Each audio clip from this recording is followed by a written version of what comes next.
I just dropped my headphone set.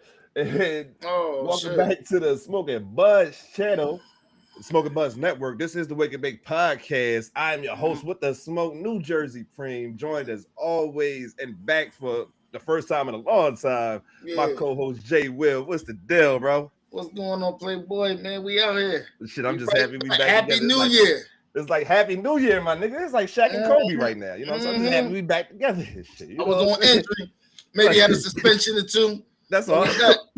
We That's back. all it was. That's all. But Yeah, we we are back. here, man. How Yeah. y'all feeling? How y'all feeling? Happy New Year. Yeah, man. I Happy think New Year.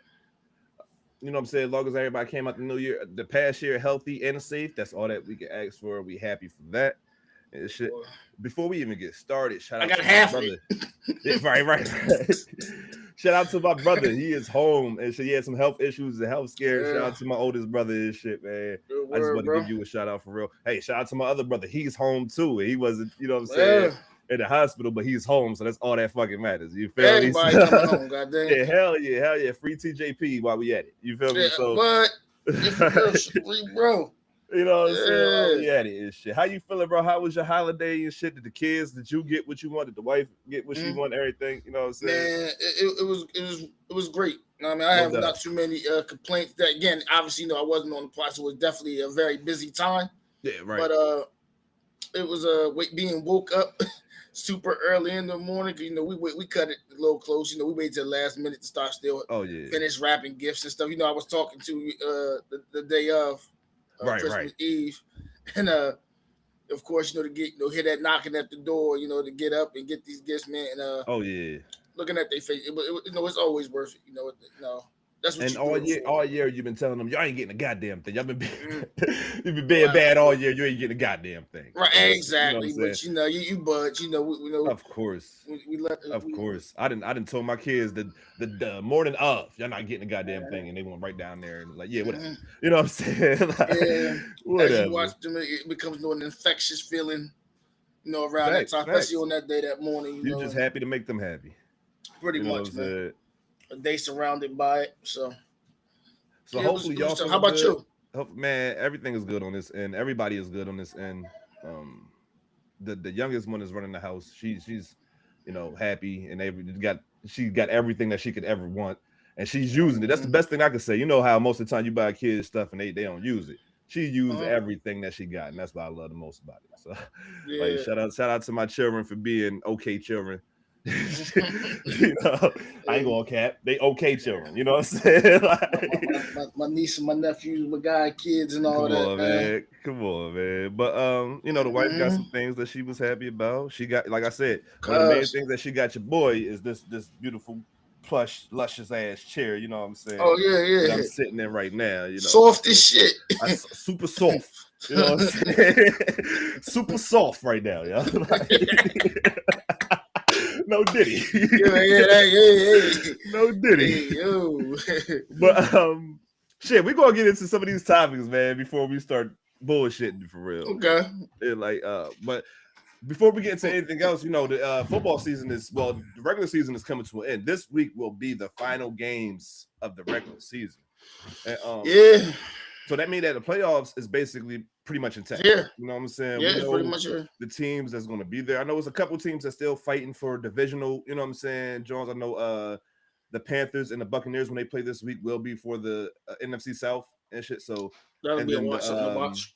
the Steelers in Baltimore when they play that will be for the AFC North. So we do have some Hmm. teams that's going to be vying for playoff position still, but then we also have the teams that's been in the playoffs since about week 10. You know what I'm saying? So we got Uh, some teams like the Rams, like the Patriots, that is the number one teams. Well, was the number one team in the NFC, but the Rams not no more. No offense, you know what I'm saying? No offense. The Rams was the number one team in the NFC. They are Goddamn. not no more. I believe Seattle is. Seattle the number one team in the NFC? Let me go check that out. I think Seattle. The way bro reacting, I believe Seattle is the number one team in the NFC and shit. But the playoffs is starting to shape up. We're starting to see what teams are going to be able to go against who. I believe the first week matchup, like the wild card matchup, we're going to be seeing like the Eagles versus the 49ers, which is probably like in a lot of people's mind NFC championship matchup. You know I what I'm want that, saying? Like, man. You know what the crazy part is? That's the game I want. you want the Niners. Oh, you want the Eagles. Mm-hmm. Okay. I think that'll be best for us. And let me say this too. Go ahead. Fuck Puka Nacua, man. That's my guy. And it's not a long term. It's like for the last couple of weeks. Okay. You talking shit about the refs, and then these last 2 losses, the refs miss obvious calls, and it's because you know how these refs play. And it's like, come on, bro, say that you basically is costing us games here because it's not like when you start talking shit about them, they're gonna give you a reason to talk shit about them. I understand what you're saying, bro. Like the Seattle one, like how much did Seattle and Atlanta beat us by? Between the two, it wasn't even a whole touchdown.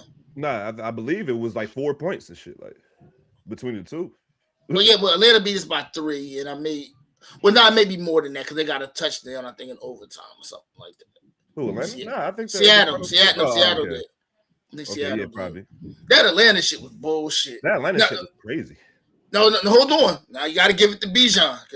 We just Nate Lampman, like, yo, Nate, we gave you was cool when you was broke. We gave you that contract, boy. You just started letting shit go. He's like, oh, goddamn. I thought y'all had a motherfucking Zach Bond and shit. That's what it was. Bro, it was like, come on, man, we give you a contract. You start wild. You just start letting shit go. Talk about job security.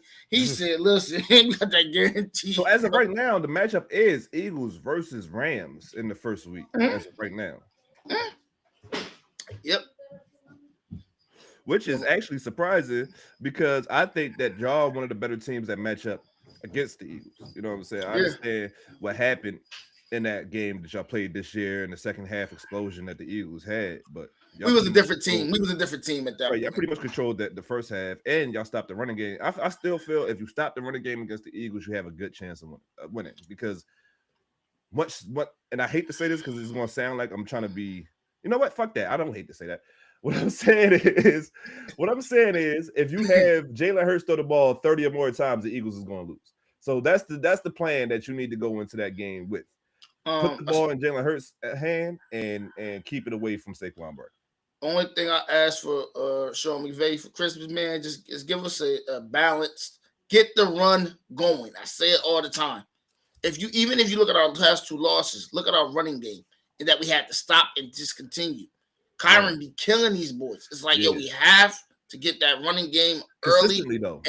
Often. Right. You got to be more consistent at it because y'all have big runs. Y'all have even a drive or 2 where that y'all just running it down motherfucker face mask and shit like that. And then the next ball. 4 or 5 drives is 3 passes in a row. You know what I'm saying? Every down. Get pass happy, man. We got to stop getting pass happy because they know how our passing game is, but they also sit on it. It's like, yo, we have to kind of run that ball to get them to come down in the box because one-on-one with any one of our receivers, I feel comfortable with. All the way down to goddamn my number 5 guy, Xavier Smith. I feel comfortable because we have a quarterback who's going to have proper placement. But if we don't run that ball and they start sitting on those routes, man, and I would like to see some more screens, man, because when I see it in that Atlanta game, the way like teams can like kind of send pressure, we don't always have to shoot that thing down the field all the time, neither. Right. Let's get a couple screens, like, they blitzing and the pocket's collapsing. Let's throw it out and let them do whatever they do in space. We ain't gotta do that. We just gotta get the ball out of there so they won't, you know what I mean? But that's just me. Philly, man. But what are some matchups you would like to see? Honestly, I'm hoping to see Chicago and the Packers. That's the 2 and the 7th seed. As of right now, I'm hoping to see that matchup. Just Chicago, the Bears. Yeah, Chicago and the Packers. I know. I mean, that's another divisional matchup. They would have been playing for the 3rd time this year. I believe they split. If not, I believe the Bears might have took both games. You know what I'm saying? I think they split though. I think they lost. The Bears lost a close game the first week, and I think they had a game like maybe 2 or 3 weeks later. And the Bears, I think, they won that bitch in overtime. You know what I'm saying? With the deep bomb, if I'm not mistaken. But yo, I mean, how about the Bears this year? I mean, from the time how they started, how they finishing. Again, shout out to Ben Johnson. It was like Clark Kent and they came out Superman. I don't know. They opened up the button up and shit. Like, boy, listen. And that's so I seen the clip of some. I forgot who it was. I think it was a Ross St. Brown, the dirty receiver from Detroit. Yeah. I can't stand the nigga either. He was talking to Caleb Williams. I don't know if this was from this year or last year. He was like, He said, "Yeah, y'all don't want to see us. Y'all don't want that smoke." Caleb Williams like, "Nah, we do. Nah, we do." Word. Sure enough, this year, yeah, we wanted it. Boy, man, Caleb. I mean, he's coming along. He's making those steps where it's like, oh yeah, that boy can make. He's nowhere near as good as people think that he can be yet, and that's the good thing. You know, he's going in the right direction. That's sure. really a good thing. Ben Johnson has opened up a lot for that offense, but I think what he really did was give Caleb the confidence that he needed to continue to play as a professional quarterback. This shit, because I think that certain quarterbacks need certain type of coaches. You can't have if you're a quarterback like Caleb Williams, the last thing you want is a defensive coach or a coach on the offensive end that's stagnant with no imagination. You need people to be able to use your God-given ability, your athleticism that you have, the way that you notice that he's the fastest scrambler in the league. Not talking about I'm talking about just inside, behind the line of scrimmage. He got the fastest, times behind the line of scrimmage, like just running away from niggas to throw the ball, to get the ball away and shit. Yeah. So you can really, Ben Johnson has been using that to his advantage, like with a lot of rollouts, a lot of moving the pockets, a lot of getting Caleb on the move, not only for him not to be stagnant because your offensive line is still not as good as it once was, but to use how good this motherfucker is on the run. He's really one of the ones on the run for real.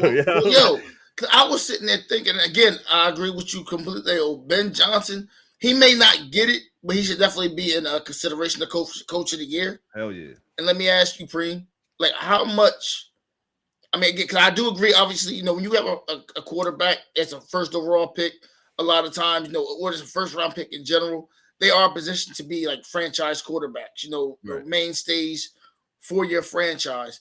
And you do need to give them, offensive minded coach. You got a middle of the pack kind of guy, you know what I mean? Maybe don't get me wrong, like a Sam Darnold.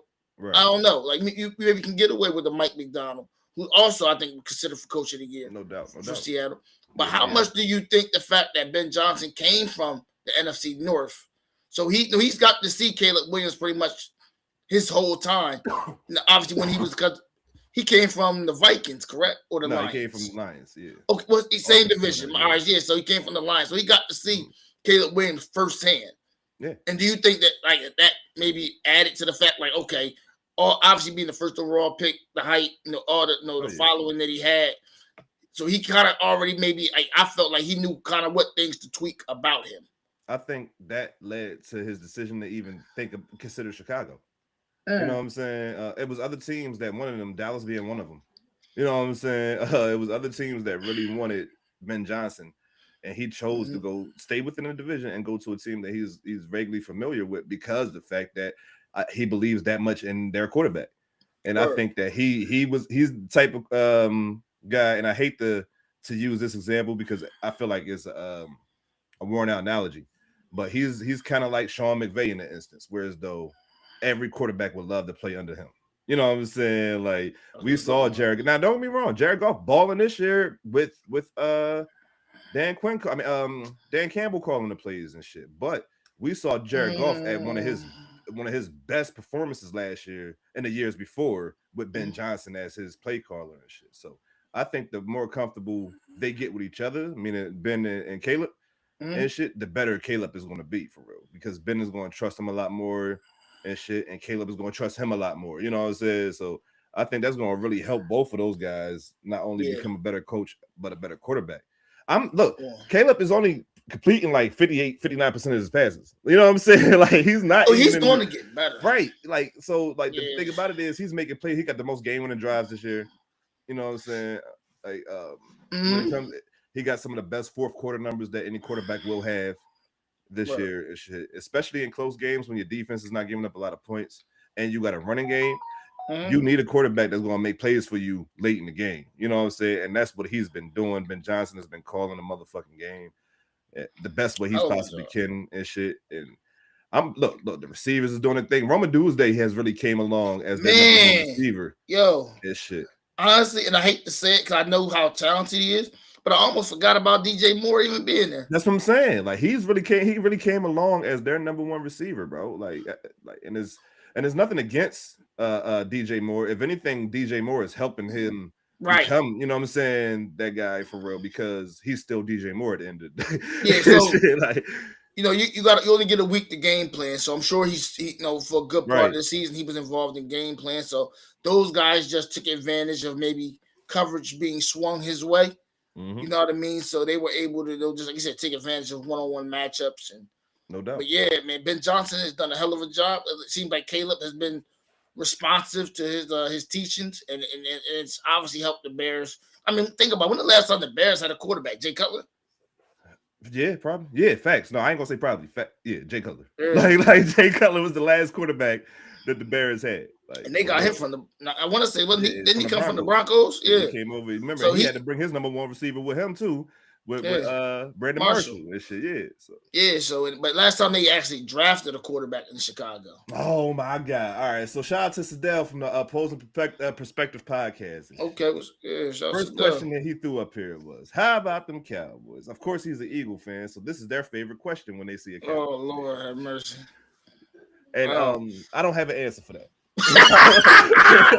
Ain't got an answer for that one. I don't have an answer for that and shit. But then he also asked this question, which I think is more poignant. Is Matt Stafford going to win the MVP? Which is so funny because that is in our rundown today. You know what I'm saying? That is actually one of the questions that we was asking today. And I think that what is a better time to answer that than now? Yeah, so pretty much for a good part of the season, man, I honestly I think he had it pretty much on lock, man. He think he's funny. He had it on lock for a good part of it. I'll say this. I'm not going to say he's going to not. It definitely opened up the conversation. With obviously, especially in the Atlanta game, that was like, there's no excuse for that. Yeah. So, I mean, I think he still has a good chance, but he's not a lock for it no more. Absolutely not. I think it really should open the door up for Myles Garrett. I think if Myles Garrett breaks the sack record, he should be considered MVP. Before you consider Drake May, I'm talking about if it's not Matt Stafford. You know what I'm saying? If it's not Matt Stafford, I think that the next person in consideration should be Myles Garrett. I don't think it should be Drake May or Jackson Smith and Jigba. You know what I'm saying? I think it should be Myles Garrett. And he should also win Defensive Player of the Year. Like NFL, it's okay for the Defensive Player of the Year to win the MVP. I know that, right? You know what I'm saying? It's okay for that. Please tell me I'm tripping, but who was the last defensive player to win MVP? Was it Lawrence Taylor? It couldn't have been that long ago, was it? I think it was that long ago, bro. Yeah, come on. I know Prime never won it. You know what I'm saying? Yeah, that's kind of crazy. Yeah, I think Lawrence Taylor was the last motherfucker to win MVP as a defensive player. And shit. And remember, I forgot what year it was, but I remember the exact game, Monday night game. Against the Packers when Michael Strahan got that fucking sack on Brett Favre, and Brett Favre just fell to the ground and let him get it and shit. But he won Defensive Player of the Year. That's it. You get Defensive Player of the Year. You know what I'm saying? Yeah, they gotta show defensive guys a little bit more love. I know the game is like so offensively driven now, but yeah, you gotta show those guys. They work hard. Man, you gotta show them some love, man. So, word. Especially if that man breaks the record. Yeah, but so look, but the thing about this right here and shit, right? They're gonna win, you know what I'm saying, next year too. Like that's how he's correcting himself and shit. But the thing about the Cleveland Browns, I don't never trust that they're gonna look good. I'm rooting for Shador all the way, you know what I'm saying? But I don't never trust that they're gonna actually be a good team and shit. But the best thing that they could possibly do, in my opinion, I know this might sound crazy, is trade this motherfucker. Trade Myles Garrett. Get as much possible shit as you possibly can for this man and start rebuilding this shit. It's just Cleveland's never had a good culture. Not my lifetime. Never.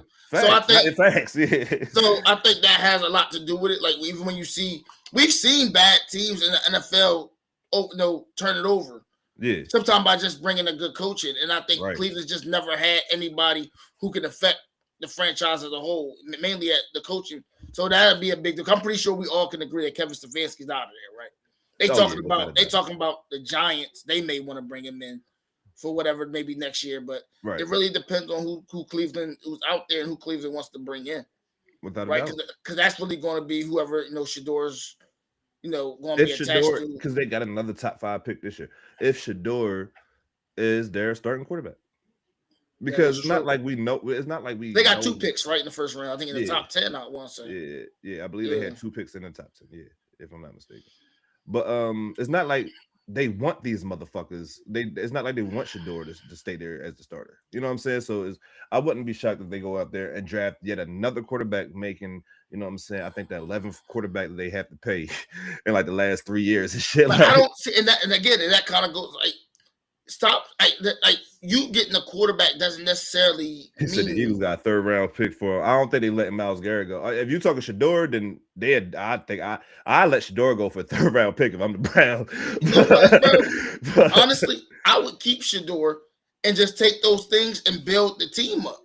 No, You know what I mean? Because you gotta allow Shador to develop. I mean, I think we all can agree he wasn't a 5th round talent, right? The guy won the Johnny Unitas. I agree with that, right? Yeah, you know what I mean. Like, you don't win that award and be a 5th round quarterback. Yeah, he's not a 5th round talent. Now, great. I mean, you can sit there and say, you know, how many wins and losses. He better than Josh Rosen.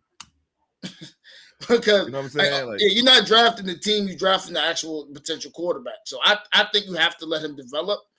You do have those two 1st round picks that are going to be top 10 picks. Get some guys that, you know, again, you know, Miles Turner is Myles Garrett. I'm sorry. Right, yeah. You know, he's performing, playing lights out, but I mean, he's getting up there. So why not, you know, put somebody else on the other side of him? I mean, I know you've seen for this motherfucker.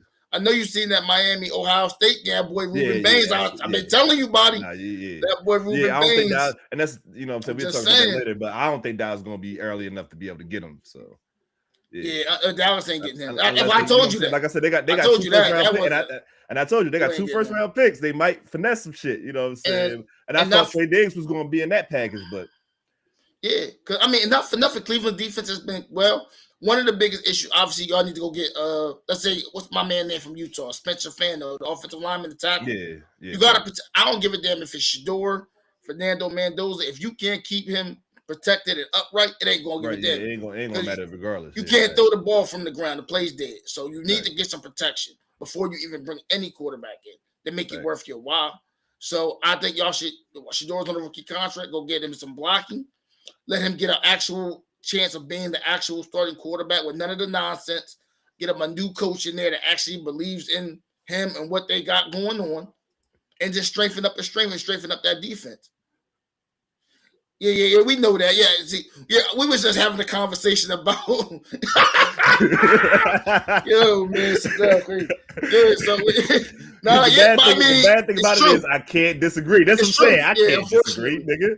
Like, what you want me to say? Nah, you right. Like Jerry Jones is like the worst GM in NFL history. He still don't even realize it. Nah, he definitely is, bro. And the thing about it is, because he's the owner, I've been telling you this for years, bro. He forgot that he was the fucking GM because he's the owner. And then the eggshells they walk on in Dallas is ridiculous. Ain't nobody gonna say nothing. Y'all just going, and he's just wondering why this ain't working. It got to be the coaches, right? This nigga like Prime Hill Vince McMahon. Like, when, you know what I'm saying, when he was whooping Stone Cold ass every week. Shit, like, he like, nah, I'm gonna fire you. You say one word to me, nigga. Like, you got me fucked up. Anything I don't want to hear, you gone. Yeah, that is so crazy. Yeah, Jerry he running that shit with an iron fist. You know what I'm saying? He like Mr. Burns out this bitch. I told you that for years. Now, granted, this is what I will say. Listen, I actually like now.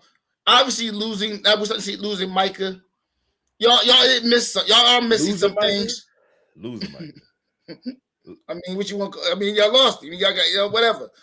But I do like the addition. That's what we did. Yeah, y'all did, right? So, but if you can take a silver lining, I do overall. I like how Quentin Williams has played. Yeah. Again, like I told you before, y'all got 2 1st round picks, I believe. This year, yeah. Yeah. Go get y'all one of them edge rushers. It may not be Ruben Baines, but it's some other good guys out there, because you guys gotta have some type of pressure, just not interior wise, but off that edge. Right. And that actually makes those guys even better on the interior, because there's only but so many places. Like, I mean, I'm pretty sure like teams like Tennessee that's going to be picking in the earlier Jones, if they don't got no need at, you know what I'm saying? Well, they do got needs, but I'm just using them as an example. You know what I'm saying? Like, if there's a team that's picking early that don't really have an important need as basically like a quarterback and shit like that, Dallas could try to finesse. You know what I'm saying? Because I think they're going to be picking like 19 for some shit like that. Like that's the second pick. That's if the Packers lose in the first round, they'd be picking 19th and shit. That's why I'm rooting for them niggas to lose. Max Crosby might be available. Max is another guy that I was, you know He what I'm might be saying? I available. was If y'all can, I don't know how that would work with the cap because obviously Dak's making a Dale boatload of money. said some shit about my boy, and we talk about this before too. You know what I'm saying? He said Dak needs to go to another team. I like Dak. I don't want him to go out like Tony Romo. We've had this conversation already. We've already had yeah. And I tell bro this all the time. As soon as he goes, first season, he win the Super Bowl. Whatever team he goes to, they go into they might not win the Super Bowl. They go into the Super Bowl his first year. You know what I'm saying? In other words, just hold on to him until Matthew Stafford and the Rams going to sweep in and get him. All right, that's how we going to do that. I was really bro. I've been looking at that shit too. I'm like, gonna get it. Don't worry. I'm like, Matt Stafford got like 1, maybe 2 years left in. I'm like, that contract up in like 1 or 2 years. I'm like, this shit playing out too well. We done figured it out. We done figured this out. Playing out too well, bro. Yo, McVay done figured this out. Listen, we ain't gonna sit here and try to develop quarterback. We gonna get a quarterback that's already ready to go. I'm telling you, bro. We gonna have Dak gonna be in LA. That's a fact. But see, no, I get what you're saying, but I'd rather have to deal with that with having him on my team than than dealing with the defense that we had last year. You know what I'm saying? Without him on my team. Now, I came to this understanding that even having Michael on that defense that we just have, like the defense that we got this year, and shit still wouldn't have made a difference. We just would have had a sack leader on a bad defense. It would be kind of like how the Browns defense is right now, because you could run through them, you could still pass on them if you block up goddamn Myles Garrett and shit like that. So I think that's how Dallas defense would have been this year. I also think Dallas got to just stop paying everybody, because everybody's working under the same niggas. Because y'all just let one of the corners go to Green Bay, and not no offense, but Bland ain't really like. Ain't no offense taken. Right, so you gotta understand. Like the money y'all did to pay him, y'all could have paid Micah. Right, but just stop paying if they not like really. I said, I was looking at the list of niggas that they paid this off season. I'm like, come on, bro. Jake Ferguson, that's my guy. You know that's my guy, but he hasn't produced the way he did in his rookie season since his rookie season. They paid Hunter Lipke to be a fullback. I should slap shit out you. Tyler Smith is the only motherfucker that makes sense, because that's one of the best guards, aka swing tackles, you know what I'm saying, in the league and shit. And honestly, and this thing is like, we've seen corners like Trayvon, like we've seen guys like Marcus Peters, Asante Samuels, feast the famine. I'm a roll the dice. Right. You really got to be careful with those. To me, my personal thing is, man, if you can get it, all starts at the line of scrimmage. If you can create enough pressure to speed the quarterback up, most corners should do. That's a fact. Yeah, he does. That's a fact. And that's literally the problem. That is the problem, because the general manager makes these decisions and he just keeps paying unnecessary people. Yeah, and you know what I mean? Because not for nothing, y'all could have kept Micah and paid him whatever the money was.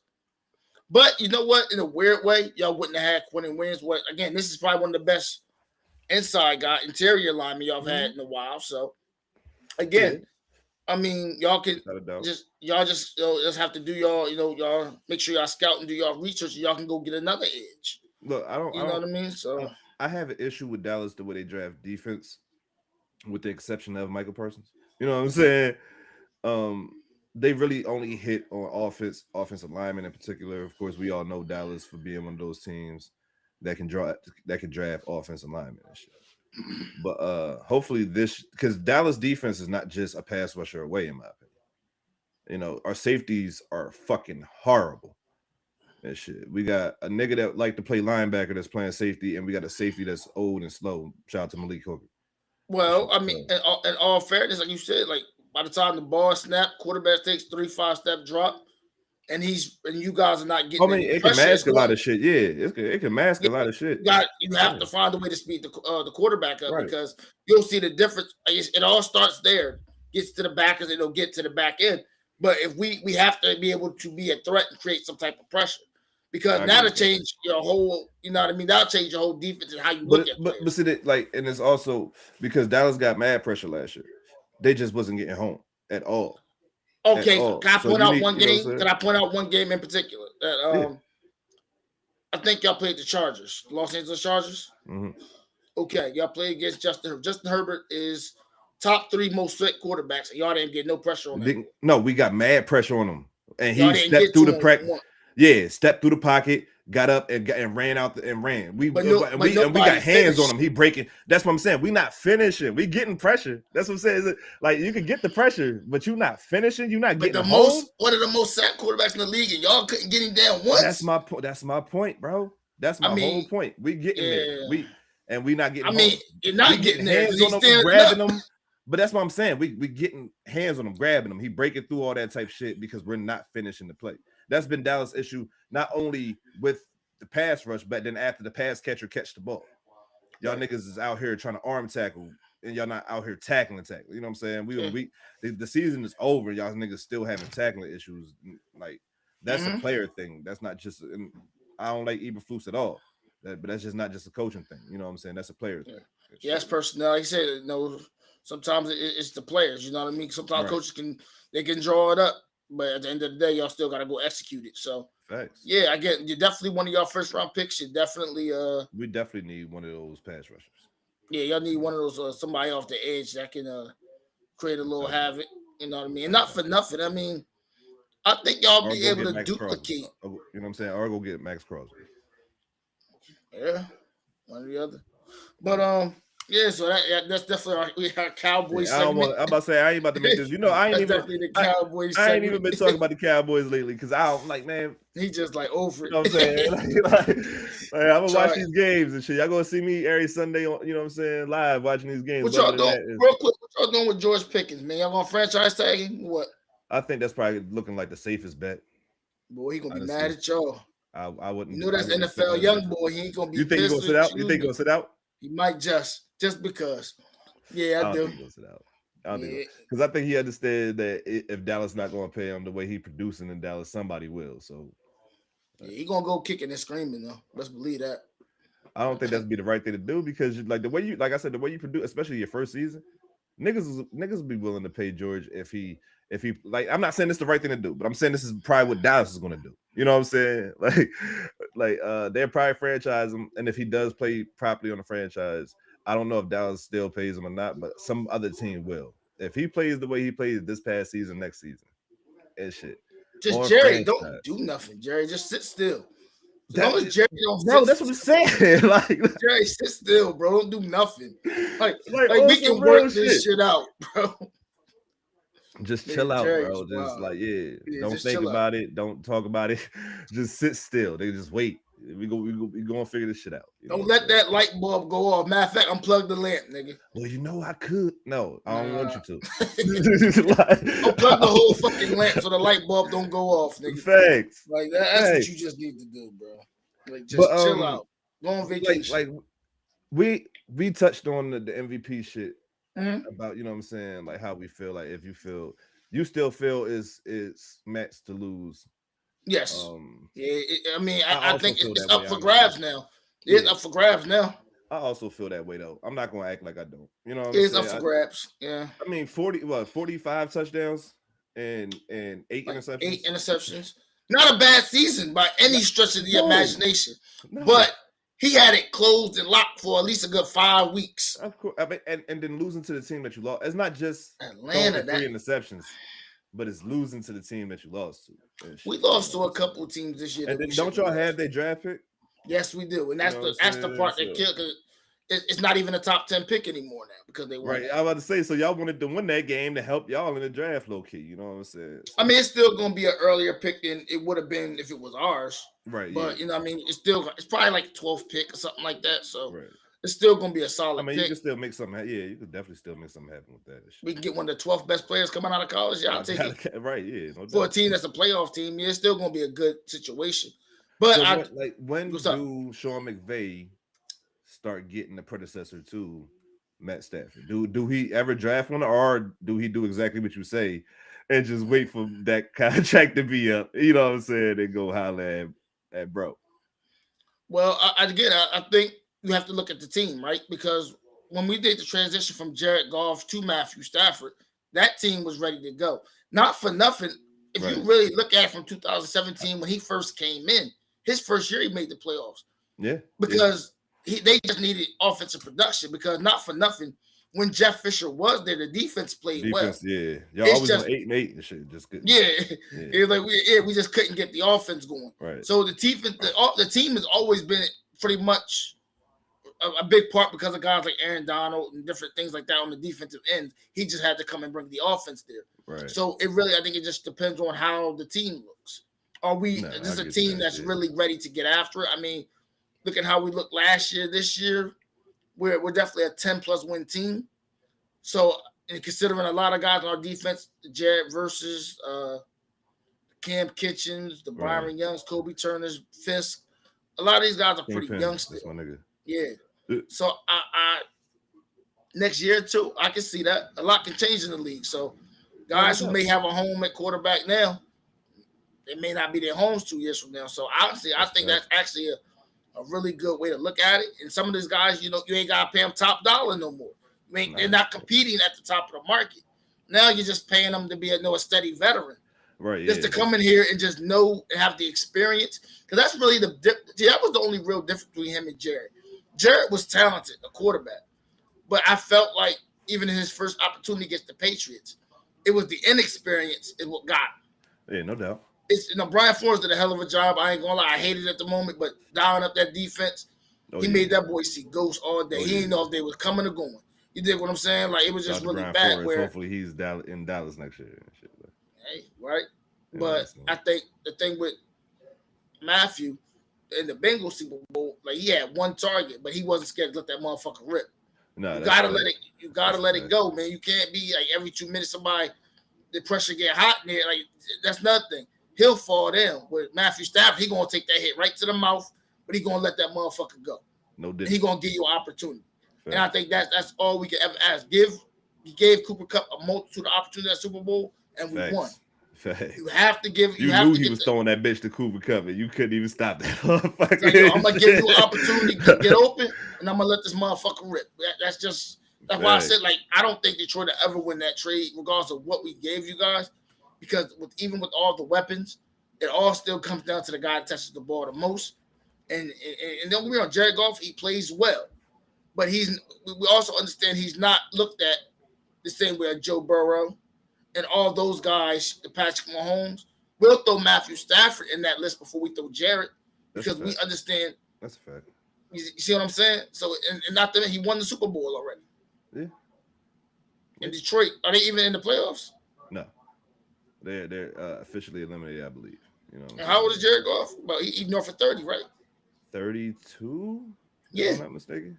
He's younger than Matt, but I'm just saying though. I think him and Dak around the same age, and I think Dak like 32. You know what I'm saying? Yeah, it's just the whole point is like I don't know. Like eventually you're going to have to pay some of these young guys. So it's like guys, you got to make it happen, and I just don't. But see, I don't never see as long as McVay is there. I don't really see y'all as a rebuilding, like a truly rebuilding. Y'all might have to, you know what I'm saying, reconstructure. You know what I'm saying? But I don't see. Yeah. Right, yeah, I don't see y'all as a truly rebuilding team as long as he's the coach, because he's that good of a coach in my opinion, for real. So when Matt, like say for instance, you know what I'm saying, after this season, Matt, you know what I'm saying, he wins the MVP. Like God forbid, no, I ain't gonna say that, but he win the Super Bowl. You know what I'm saying, all that shit. Maybe he retires. Like, yo, I just won an MVP. I won the Super Bowl. Possibly won a Super Bowl MVP. Right? Let's throw that shit in there. And, because he's the quarterback, so he's the most logical person that's going to win that shit. And he retires this year. What do y'all do? You know what I'm saying? Is y'all going in the draft with different mindset? 12th pick? Are we looking for a quarterback? Or are we still trying to do that veteran move with somebody across the league, rather if it's through a trade or something like that? I think one of the biggest things about our team, because people, if you're not a Rams fan, or maybe someone who pay attention to football, since he's been our head coach since 2017, he's only had one first-round draft pick, and that was Jared Verse. Okay. So the way our team has that's crazy, progressively like getting better, a lot of that goes to our GM. You know, when you have a good GM, we draft well in the in the later rounds. Right. So we've been able to get guys like Turner, Young, Quentin Lake, guys, Puka Nacua.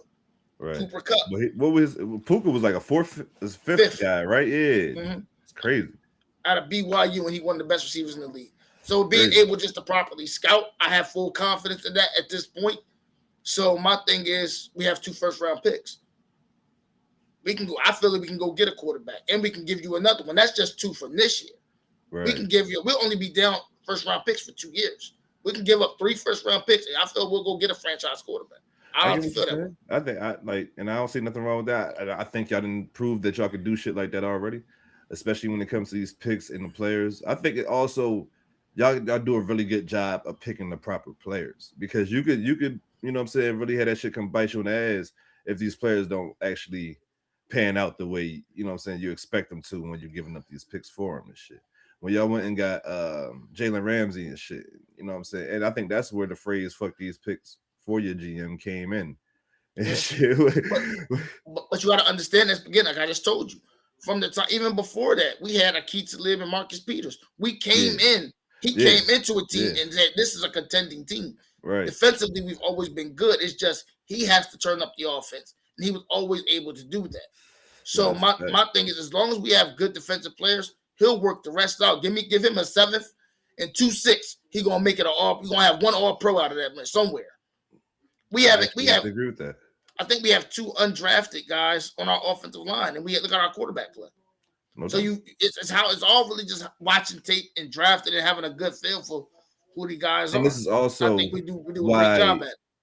This is why franchises that do a great job at it should be, celebrated, and the ones that doesn't should be, shitted on, because it's like y'all keep trying to blame these players when there's a lot of y'all faults and shit. It's not necessary. I forgot. I just watched somebody say that, and I'm like, I've been saying that shit for years. That the GMs and the scouts and everybody else deserve just as much vitriol and hate as the players do and shit. So you got to give credit to. I mean, you got to give. You know what I'm saying? What's the word I'm looking for? Whatever word I'm looking for, like hatred or, you know what I'm saying, discredit a person the way you discredit the player. You gotta do that to the GMs, you gotta do that to the scouts, you gotta do it to everybody and shit, man. You can't just NFL teams are not developing players for one. They hoping you come in there and start just to be great from the jump and shit. The moment that you're not, then you're considered a bust. Yeah, but like there's no accountability. There's no. Right.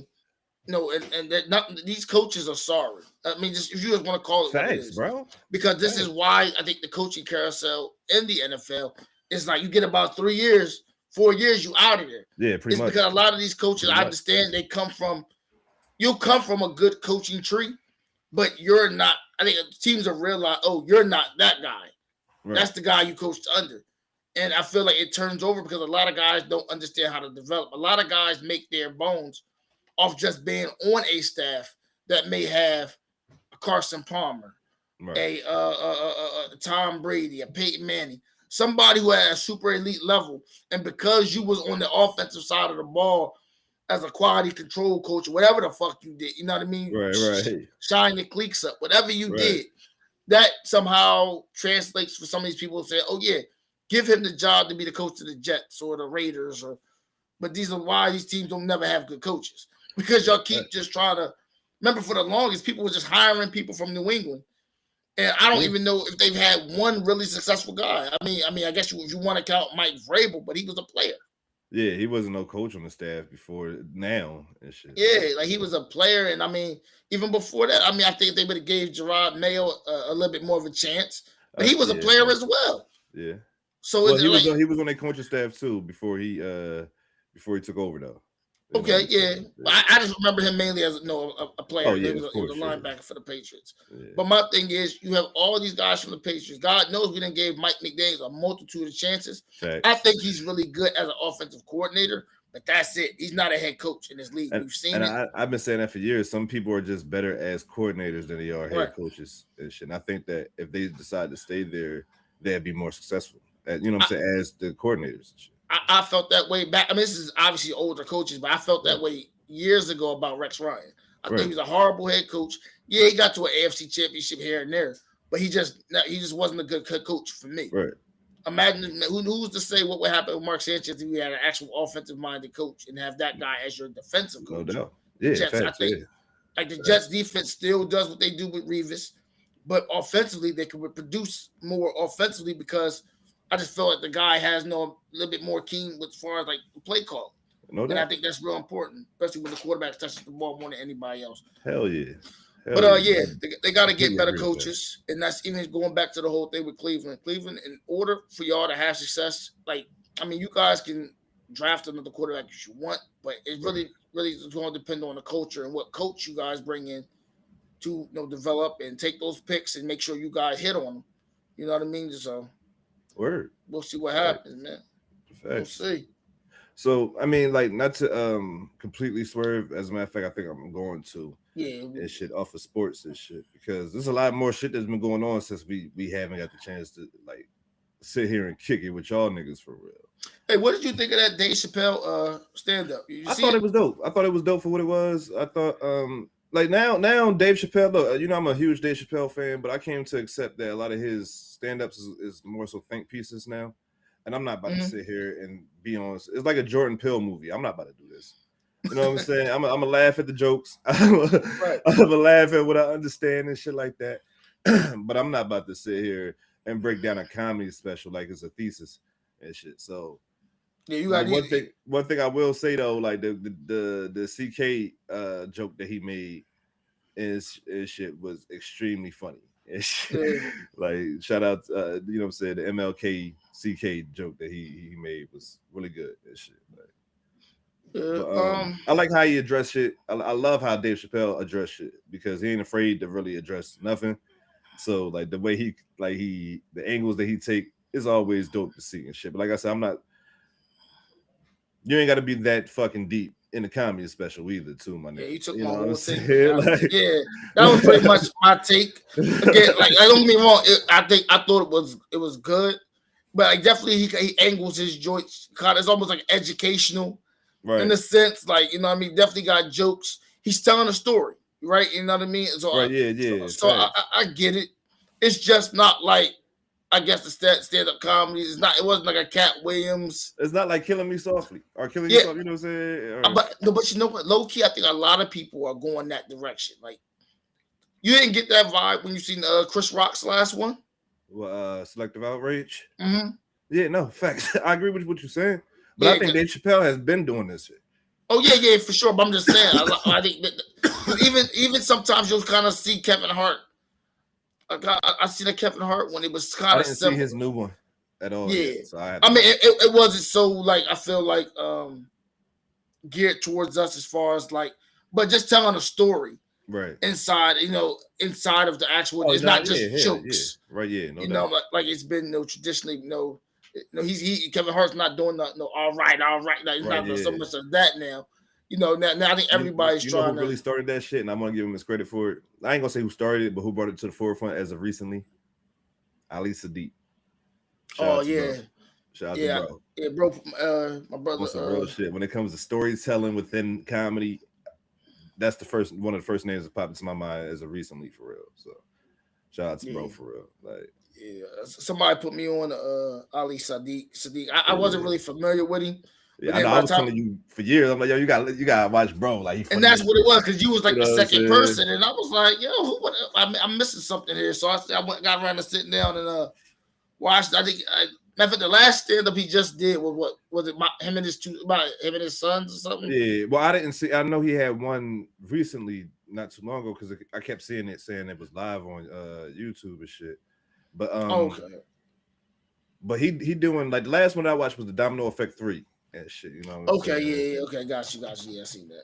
So like, he got so many other specials that he put out after that, though. I think he got like 2 or 3 other specials that he put out after that. So yeah, I've been watching them. We might do a reaction to him or some shit like that, you know, on the channel and shit. So. Yeah, man. So, I mean, all right. So again, first podcast at 2026. 2026 first podcast. We might run a little long and shit. I don't know and shit. I mean, but a lot of stuff happened. Like you said, we had a lot of good interviews. You know, Hell yeah. Actually, one of the people that was commenting Sadell. Yeah, facts. He was from the Opposing Perspective podcast. Yeah, he was one of our guests this past year and shit. We had the Yeah, legendary Shaquille on here last year and man. shit. Slick Yeah, Perez. Jose They Slick Slick Perez, Perez. you know what I'm saying? Had him on. That The was cool. creative producer and star of Sons of Sins on Tubi and Amazon Prime and shit. Yeah, man. And I think all of y'all appreciate y'all for Yeah. You coming know, on Shaq vibing just with us this released year. his final EP, if you will. You know what I'm saying? My Mm-hmm. story is Yeah, out on DSPs everywhere, yeah. Go Shaq and check shit. that Y'all out. can go look that out and shit. Mm-hmm. I'm pretty And sure Sindel got a interview that he just put out recently and shit. Y'all make sure y'all go over there on their page and check those guys out on Opposing Perspective podcast. yeah. All those guys have done a drop for the Wake and Bake podcast, so I just got to put all that shit together. You know what I'm saying? Oh, that's dope, man. And put it Appreciate out y'all and fellas, shit. So man. we Appreciate it. appreciate you guys for real. Word. You know what I'm saying? We got some, Oh, like I that's said, we're cool. gonna have some new guests coming soon and shit. Like I wasn't even expecting to do this episode with bro this week, but we got bro back, so we here. You feel me? Yeah. So like, I'm happy that we got bro back. So we're gonna be having some more guests, and we're gonna have some more shit that's coming y'all way for real, yo. Make sure y'all hit that like button, man. Make sure y'all hitting that like button for y'all boys for real. Y'all really Yeah. digging this content. And it's up to you to subscribe, but we really need you to hit that like button. You know what I'm Yeah, saying? yeah. Like, I mean, you know what I'm once you saying? did, you might as well do all of them. I mean, You don't know what I'm cost saying? you nothing. Hey, no doubt. It's ain't nothing but what 2-3 clicks. You know what I'm saying? Like so But if that's you all got you a gotta couple do. dollars, I mean, like I say, come on that Patreon. Hey That's man. no, I mean, you Or got a become couple a member. dollars. It's even cheaper on Yeah. YouTube. Become a member. 99 cents. 99 cents. You get your own Yeah. motherfucking 99 cents. goddamn emojis and shit like that. Let me see if I can show y'all these motherfucking emojis, bro.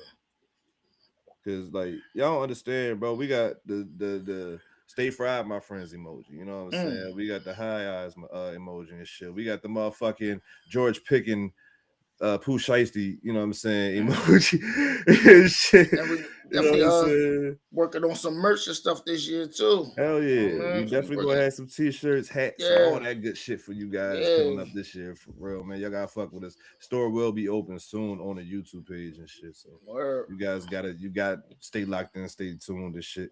Bro, and pre-production, we was talking about 50 Cent against the world, in my opinion. That's what I'm saying. You know what I'm saying? 50 Cent against everybody That boy, in the entertainment world right now and shit. that boy's a troll, boy.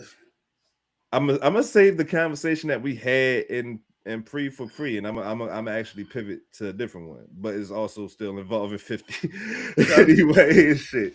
Okay. 50 called out the what is it called, the Let's Rap About It podcast and shit. Yeah, it's Okay, Jim Jim Jones, Jones, Mano, Fabulous, and Davies. Davies and shit.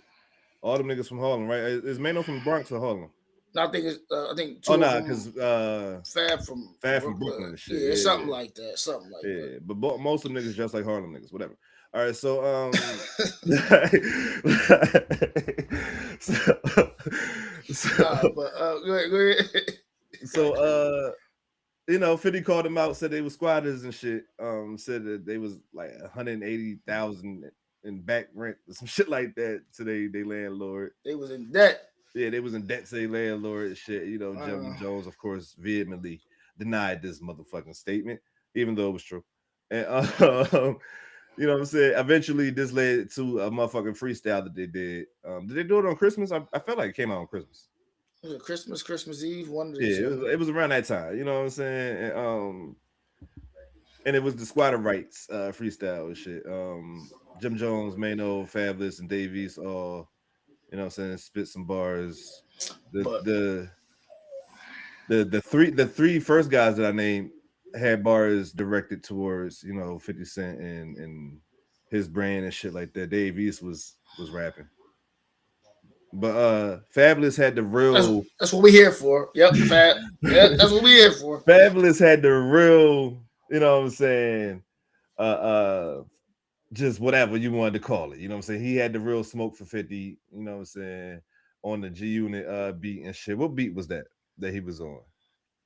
And shit. Because I was like, I for some reason I wanted to just hear him on the joint that Dave East was on and shit. So I just keep getting that shit fucked up. Because that's Baltimore Love thing that Dave East was on. Yeah.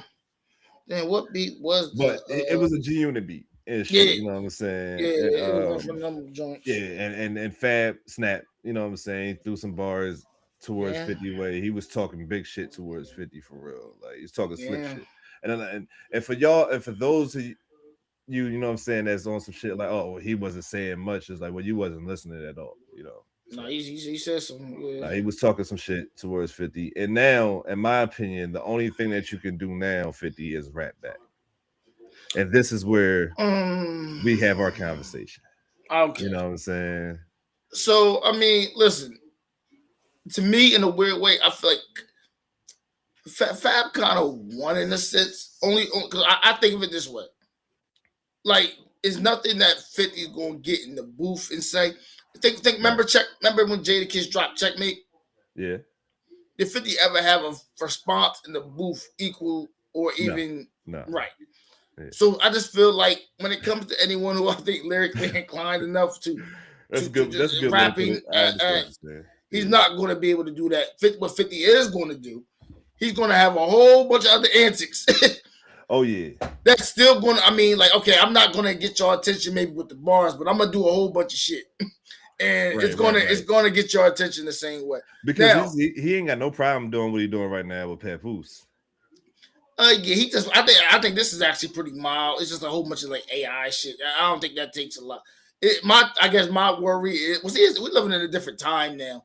Like, yeah, I don't know. Like, it's the stuff that happens and affects people in real life. It's the stuff that he gonna send somebody up to your mom gig and shit like that type of shit. You dig what I'm saying? Like, yeah, he got the kids in the house and all. Right, he gonna get buy the building that your podcast is in and shit. Yeah, I'm gonna call Remy up, bring the kids up. You dig what I'm saying? Right, that type of shit. He gonna do like shit like that, and you're gonna feel some type of way. Right. And you know what I mean? Same thing with Fab. Like, we know Fab got into it with Shorty and all. No, I mean, same thing. Like, call people. He gonna do things like that. You know what I mean? So that's what I see happening.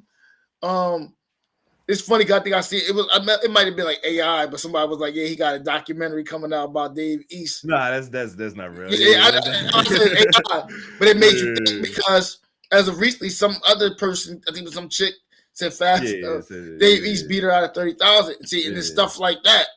There's like, okay, he gonna tap into it, see how much of it is true, how much of it's false. But God forbid if some of that stuff is true, then you know. Nah, no, this is where you have the issue. This is where they going. Now, I mean, you at right, but now, so that's what I see. Investigations basically, and that's crazy. 50, like, chill out, bro. You ain't got to go that deep into just like being. Yeah. Well, I guess because he can't do rap shit, this is his way. That's how he play. That's how he play. So, and that's the thing. Like, mind you, this is the same guy. You know what I'm saying? They was at like a summer jam or something, and he was performing with Fab on the same stage, and had my man beat up like he ain't know nothing about it, like he just played different. I think changing my buck slow. Yeah.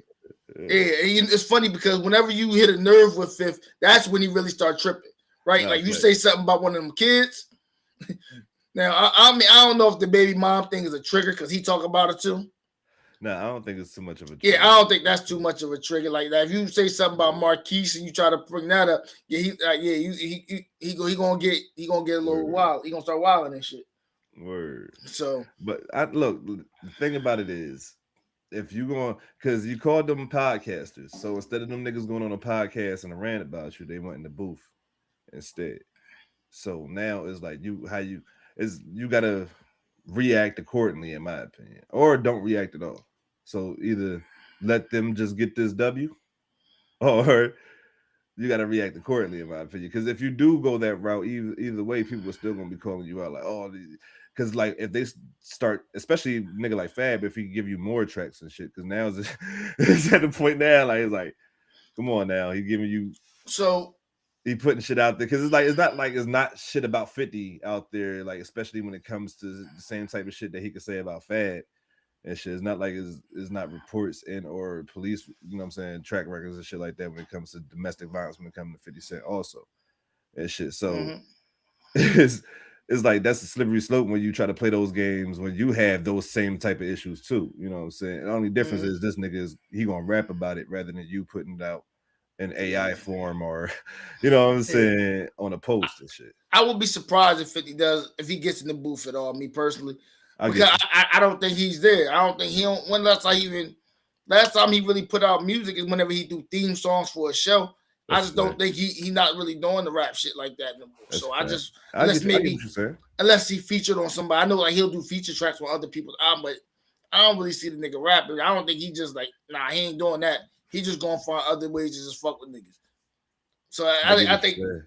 and I But think I'm that's saying the if you're using he the don't same care thing that about. But like I the said, niggas can use, but niggas is gonna care about that shit. Niggas is already calling them out. Like you can't keep doing that meme shit when niggas is in the booth and shit. So yeah, I don't think that nigga care. Jeez, I don't think that I don't nigga, think that's that a nigga fact care. though. I don't think he care either though. That's a That fact. nigga said he got a whole studio, like film and Fact. television. What the fuck He'll we make a talking whole about? he'll make a whole episode about your ass.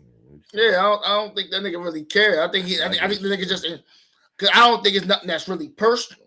I think he's just a troll. He's more. I think he gets more out of just the fact that he getting a reaction out of you niggas, which gravitates attention towards him and to what the fuck he got going on. I agree with you wholeheartedly. I think that's how that nigga play. Like I said, you get hit with a checkmate, and he just turns around, and just push Style P album back. You think when he just does shit like I don't think he just gives a fuck, but I think he's just a lot of times comfortable in his position. Right. So much where he's gonna find a way to win, whether it's the music or now film and television. I don't think he really cares because the only thing he always talking about being number one. So if you feel like he's competing at a high level somewhere, he never gonna leave. He's never gonna go away from that. He was the one that got everybody talking about album sales and shit because he was selling them shits. Yeah, true. Sure. So I don't know. Me personally, I would like to see him. He got niggas talking about first week numbers because the way that he was, because until Kanye did the shit. Until Kanye went out there, but I mean that stopped. But I mean, but even then, it wasn't even. It was a loss. But goddamn, at the time the nigga sold like 800,000 first week. Yeah, facts. Yeah. So that wasn't even a loss. So it's like what was that? The Mask? No, not the Mask. Before I saw Curtis. What album was that? It was the one after whatever one that came after Massacre. After the Massacre and shit. Whatever one that was. But I don't know if that was before I had self-destruct. Yeah, it was so long ago, bro. I ain't gonna lie. Yeah, I ain't really listen to. I don't really listen to bro like that. Like if it's not the first two albums, I haven't listened to 50. Yeah, that's the thing. Like, but either or shit, you know what I'm saying? Like, yeah, we just gotta research it. But we know it happened. We know what happened, right? So yeah, so I guess that would be the thing. Like, is he going to respond? And the worst thing, I guess the only thing he does have on his side is like no one knows how he's going to respond. We just know we're waiting on a response. Yeah, no doubt. We're just waiting on a response from him because we know he's going to respond. It's just more or less of how. Right. So okay, in the interest of competitiveness, your boy T.I. came out and said there's nobody in hip hop that could fuck with him on the verses. And shit. I mean, I guess he's echoing the same thing that Jay-Z said, you know what I'm saying, earlier this past year and shit. Well, I guess later this past year and shit. T.I. would definitely be one of the tougher guys, I feel like, in a versus. So a lot of matchups that people were saying was either him and 50 or him and Luda.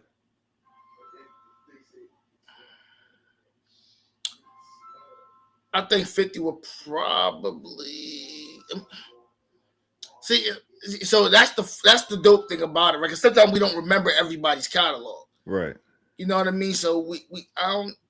But I think 50 could get you an easier 20 than pretty much anybody else that you would put in that upper echelon, because he could pick from, you know what I'm saying? Because it's not saying you only could have one song off. You know what I'm saying? You could pick as many songs as you want off a particular album.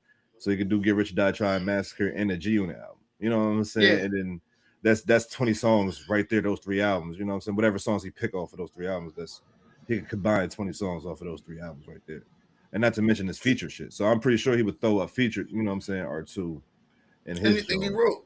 I think Tip shit would be a lot harder because he got much of a wider brand to pick from when it comes to his music, discography and shit. Yeah. So it's like I think that's the one that probably should have happened. But T.I. was calling 50 out before about that. Yeah, and I remember that. And again, I think that would have been a good one. I mean, it can go either way.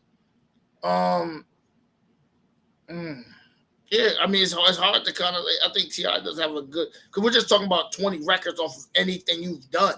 Yeah. So I feel like Ti's had a solid enough career that he got a solid 20 Oh yeah, I for think that's sure. solid 20. He got a And solid that's not even not to mention his feature shit. You know what I'm saying? right. He gonna have a solid 20 without a Yeah. doubt.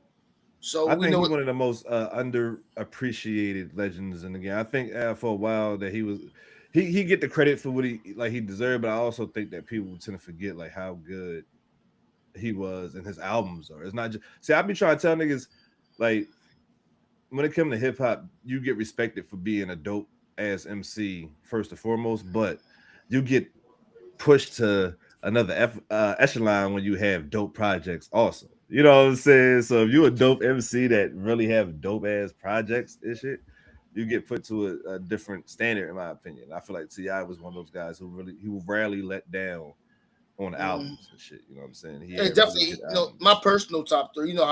We've said this before. Jay Z's probably my favorite. And I think Ti would probably be the second. Right, no doubt. You know what I mean? No doubt. He's right up there. Because he definitely he does it all. You know what I mean? So Facts. Facts. you know what I mean. And he like he can rap. You know what I'm saying? Yeah. That's the main thing you gotta be able to do. You know what I'm saying? Like and So but so when we thinking about these verses and shit like that, right, bro? So I was sitting here while we was going, coming up with different ideas and different type of segments or different type of things that we could do going into 2026, right? mm-hmm. And I don't know if I was talking to you, but I was talking to someone, and we was talking about big threes of different eras and shit, Okay. right? And I said, "Oh man, what if we did a series, right?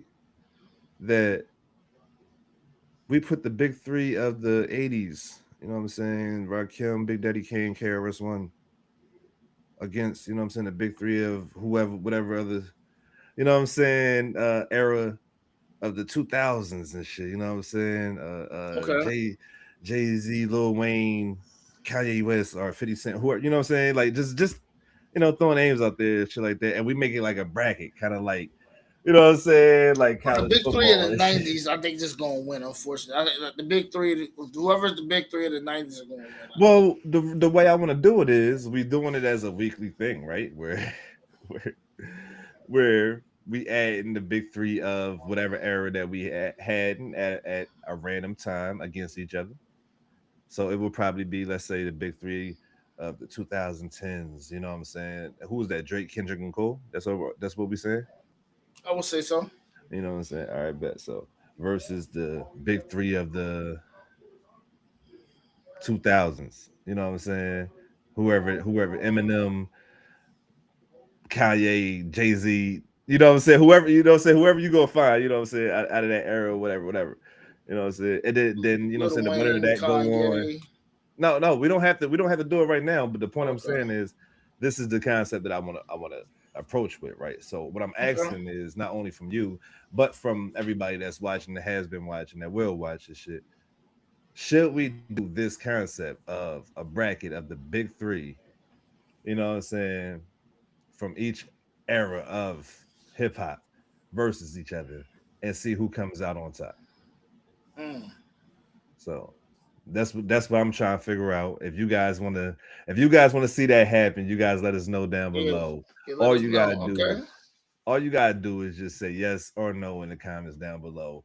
You know what I'm saying? If you want to see the big three eras go against each other and shit. I Sure. got a cool little way. I'm gonna put yes. I think I would like to do You know what I'm that. saying? Yeah, you know what I'm saying? We got a cool little way because we like I got concepts that we're gonna do because it's not just the big three. You know what I'm saying? We're gonna do the big it's gonna be different, it's gonna be different brackets to it. You know what I'm saying? You got the big three groups too. You know what I'm saying? You got the locks versus the Migos and shit like that. You know what I'm saying? From different areas. You got, you know what I'm saying? Or the whoever you would have the big three, quote unquote, out of Wu Tang, you know what I'm saying? Like, or, you know what I'm saying? Shit like that. So we're gonna find Uh, different ways to play with that, make it more of a sports type of vibe also and shit. We're gonna have some dope ass visuals out there. I already plan on cooking up my damn self and shit. And as long as you guys want it though. You know what I'm saying? I'm not about to do all this shit and you guys, don't, you know what I'm saying? You guys don't want to fuck with it and shit. You know what I'm saying? But if you Right. guys want it, we definitely want to get that popping for real. Incorporate hip hop and sports, which always been so close anyway. You know what I'm Yeah. saying? A little bit more, a little bit better and shit. You know what I'm saying? But what little statistical stats and shit like that that we could think of and put up next to each competitor that we were talking about and shit like that. So this is gonna be fun if you guys do decide to do it for real. This is Jay. Me and Jay Will might have brainstormed this. Like I said, I'll be talking to him. Sometimes I'll be talking to somebody else, probably my nephew Nah, and we shit. And did. I'm like, Yeah, you I know what I'm remember. saying? Yeah.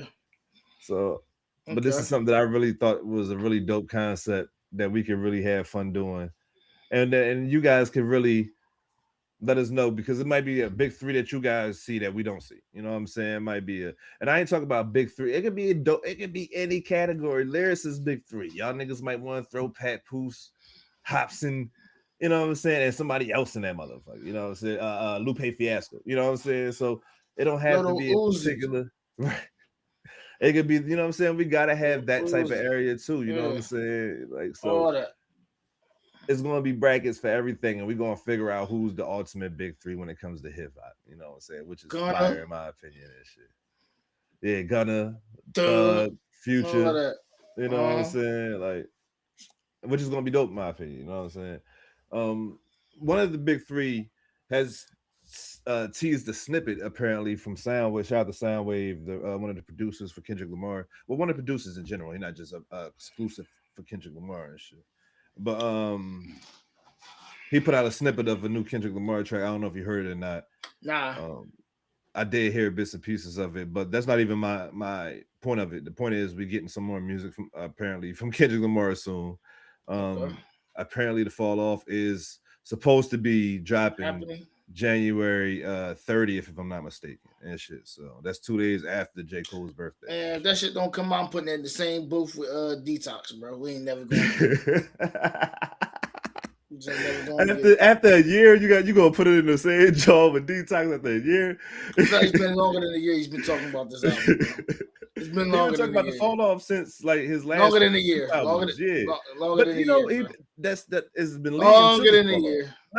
All right, I get what you're saying. I get what you're saying. I'm about to fall off, okay? You say, yeah. You I'm said, about to fall off that nah, shit I get and put it right there with right. Detox, but we ain't never gonna get it. Don't even worry So we about ain't it. getting that shit. We ain't getting that shit. So apparently, I heard or saw somewhere that the fall off is supposed to be dropping January 30th. So if that's true, look out for fall off January 30th and shit. And if it is, I will be doing a live reaction to that album. Any of the big quote unquote big three albums that drop, whether it be Drake, Kendrick, or Cole, Iceman, Kendrick, or the fall off. If they drop anywhere soon, I will be doing a live reaction to those albums and shit like that. Right. So what you think though? What do you think about this rollout for the Iceman album? Have you been paying attention to that? Absolutely not. Um, I got the shit.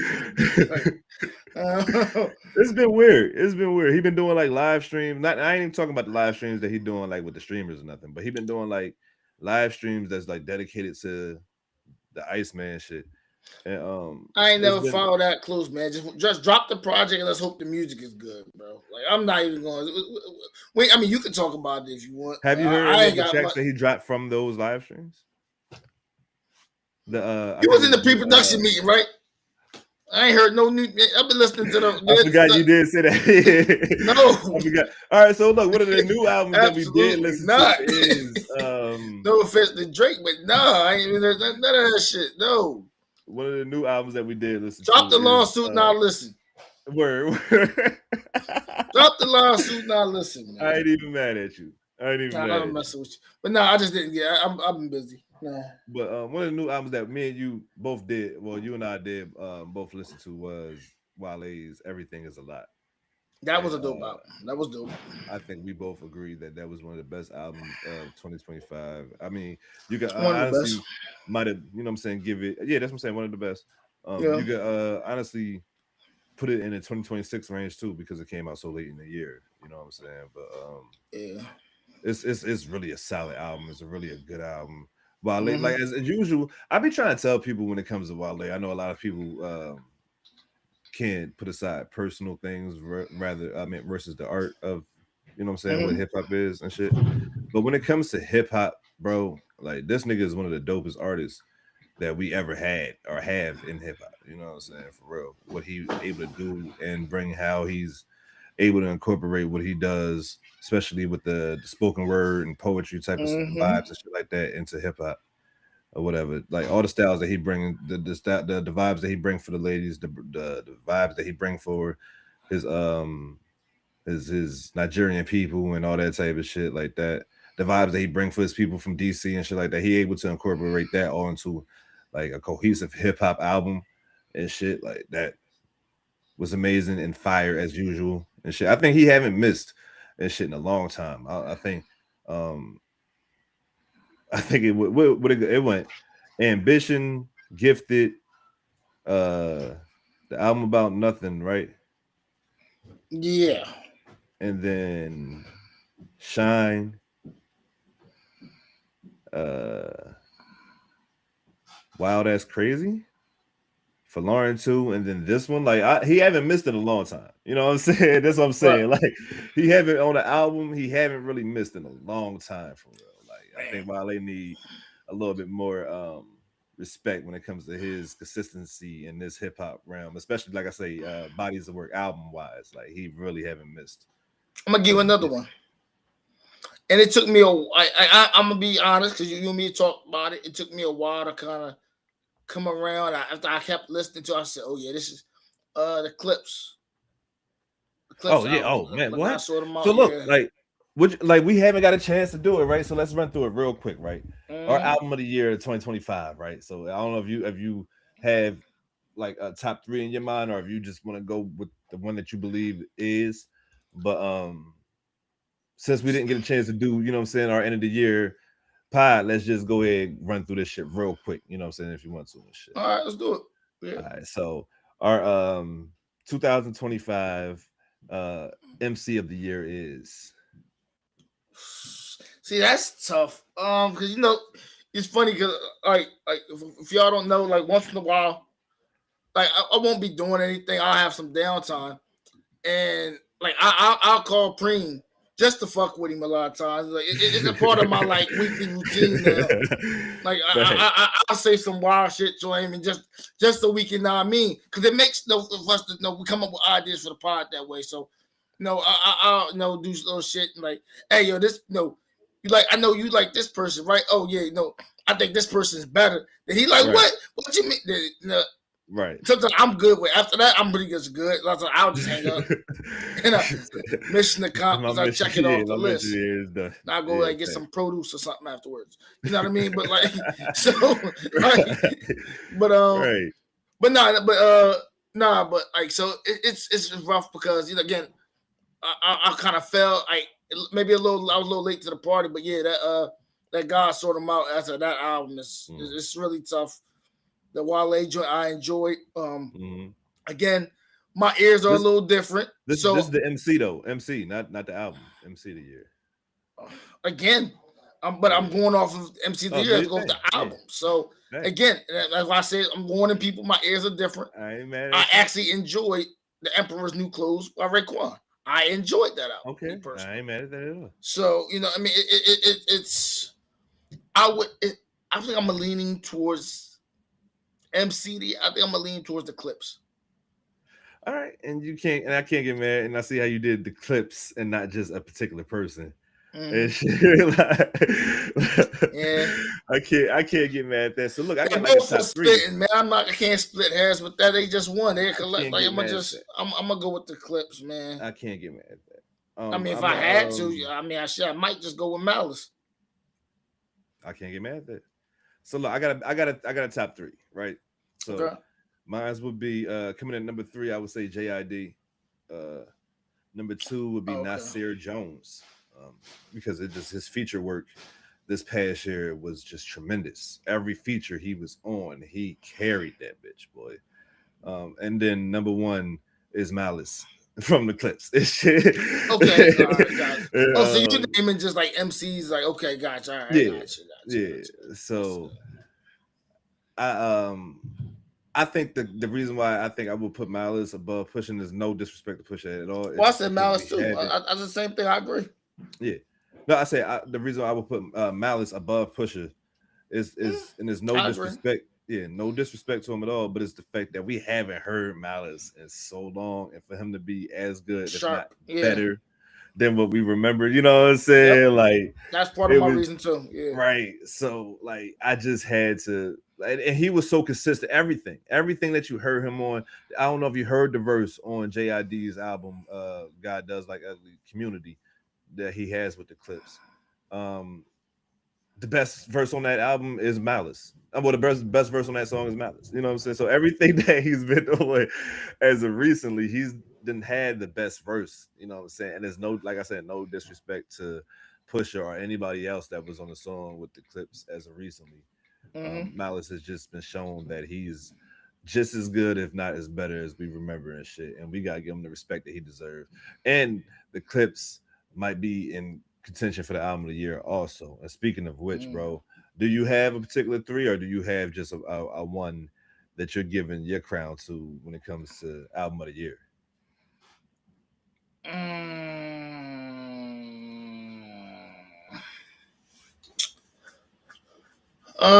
Album of the year. Yeah. That well, see, I ain't gonna lie. I kind of already showed my hand of my three of my favorites. Um, Right, right. yeah, I'll listen. I'll throw anything in and listen to it. I No mean, doubt.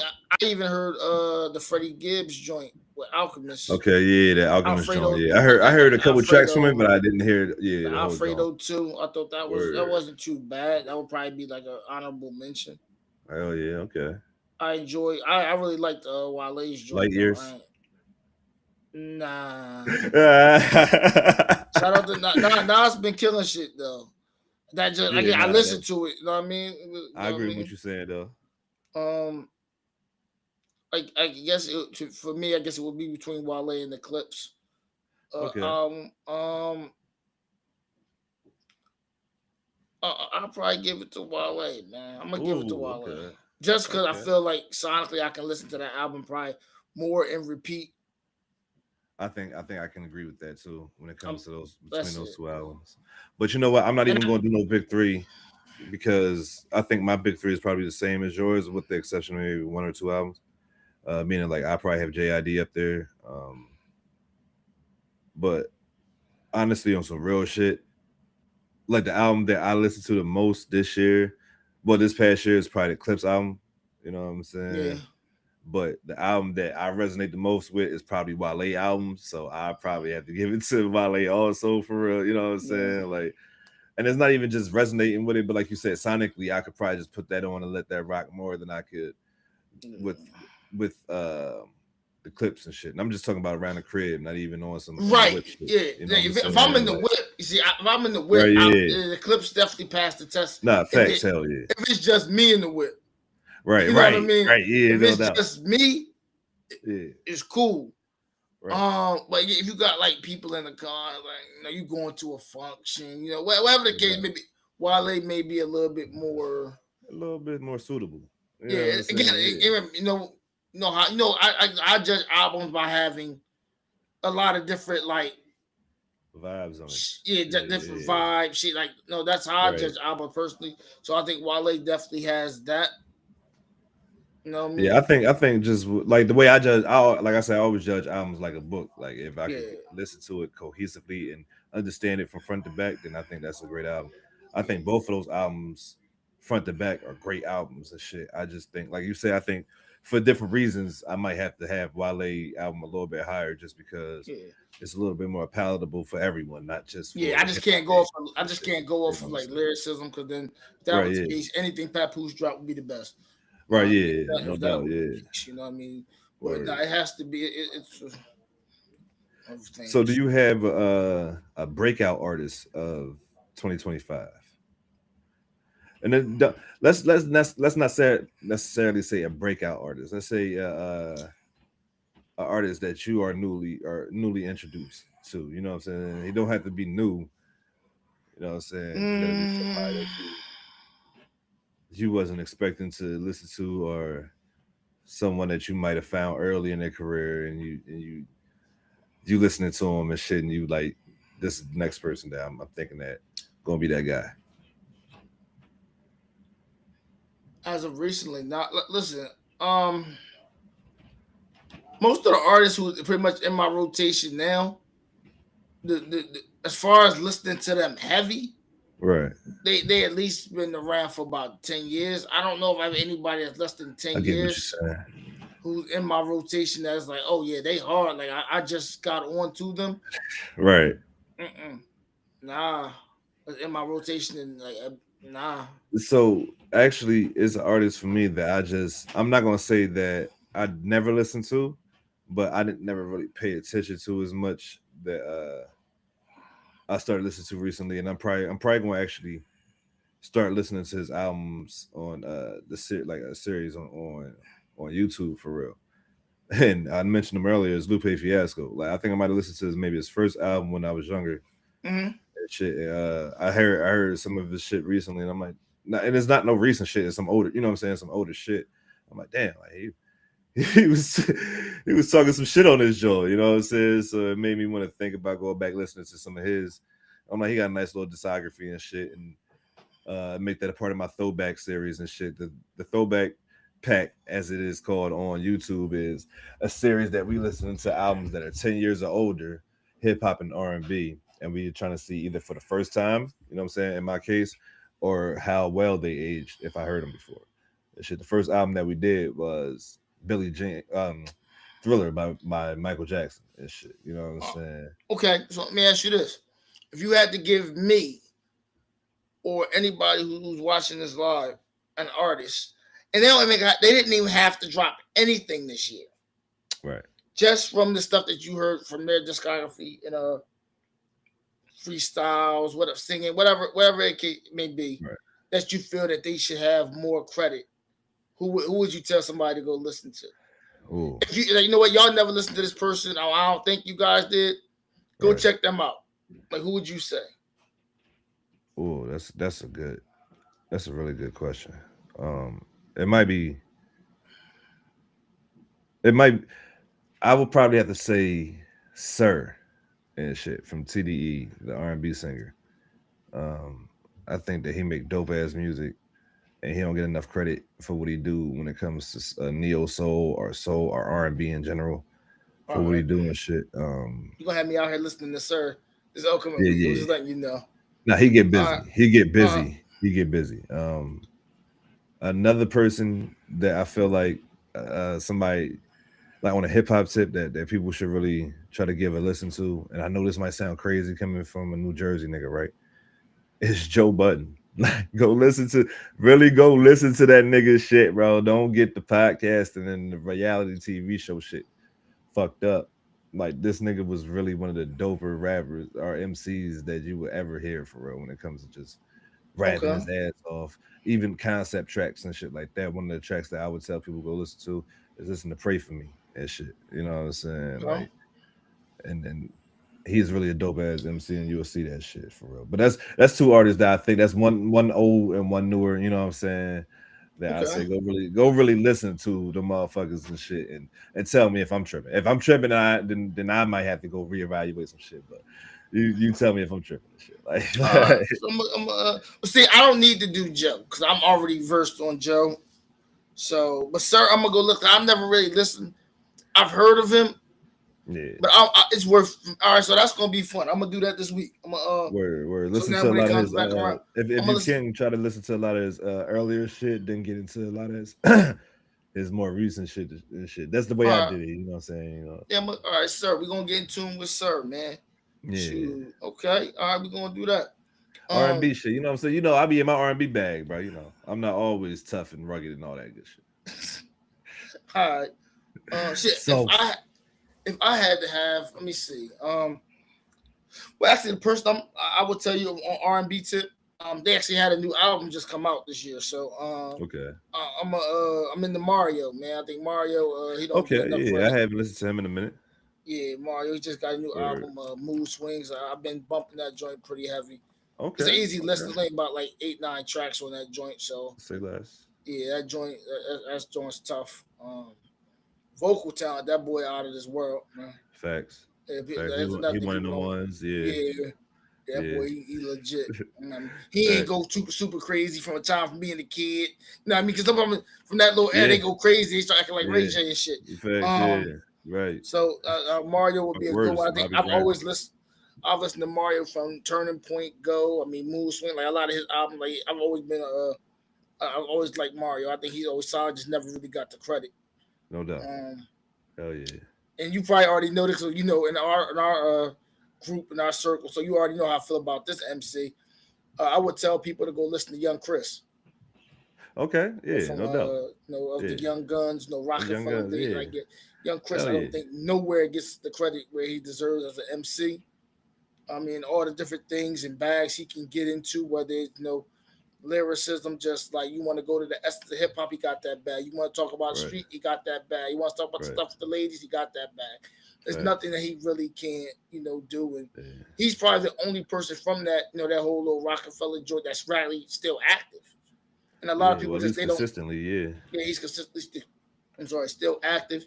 You'll watch different things he's doing. He's on Math Hoffa's podcast. Like he's still moving around and he do a lot of different stuff. So I think I honestly just ability as an MC, I'll put him up there with anybody, whoever's at the top of your list. I don't care. No doubt. I feel confident with win or lose. Like the boy's definitely talented. I mean, unfortunately, got a short end of the stick, but yeah, Chris is like that. No doubt. I think the last project would be what was the last project you just put out? No expectations, no disappointments. Okay. Was the name of the project, so that was the last one he did. I mean, you can always go back and listen to the network series from 1 to 4, 1 to 5. Time for Change, any of that, like any of his stuff, man. Like you just can't miss. No doubt. So no doubt. With Chris, so I would tell people to go tap into him. So, shit. Not to be as cliche as anybody else would be, like the question of the week was going to be, "What's your New Year's resolution?" We ain't doing that. I'm not doing that. New year, new me. New year, new me. Nah, I'm cool. New year, new weed. That's what it is. But that's what it is. But new year, new me, cuz.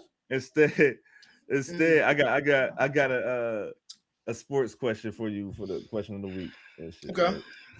With the NBA, you know what I'm saying, ramping up, the NFL about to get into the playoffs and shit like that. Give me your NFL Super Bowl winner, not the teams that's playing it, just the winner of the Super Bowl, and give me the NBA team that's winning the finals, not the teams that's in the finals. Just man. You know what I'm saying. Well, I'm gonna do the NFL. So, you said the NFL first, so yeah. Who is your 2026 champions? Basically, that's what NFL NBA champions. Well, I'm gonna give you two teams because off top, I always gotta say my team off top. But if not us, I've been saying it. You have been. And you know what I'm about to say? I said it even one of our hosts from last year. He was on. I said the same thing. I said that's who we would be to play. I'm gonna say Denver Broncos, man. You've been saying that shit the whole season. You've been standing on it. You've been standing on that motherfucker, bro. And I can't get mad at it. I still can't get behind it. Yeah, no, I can dig it. You know what I mean? I like the Broncos, man. I think them boys is they can do it all. I think this is the year that if the Buffalo Bills doesn't win a Super Bowl, then Josh Allen gets all the hate that they give Lamar Jackson and anybody else that, you know what I'm saying, that hasn't been in the Super Bowl and won a Super Bowl, shit like that. So I think this is the year that if any team that's primed to win a Super Bowl and have to win the Super Bowl, I'm talking about the Bills have to win a Super Bowl this year, bro. Like they have to. It's so funny you said the Bills. I said if I had to have a pick, like I know y'all not winning, it would be the Buffalo Bills.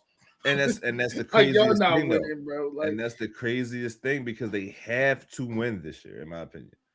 In my opinion, they have to win. So I'm just rolling with the. They don't got to. They have to win. They don't got to, do, bro. You don't have Lamar Jim Jackson, Kelly. Jim Kelly didn't have to, but he got to 4 of them.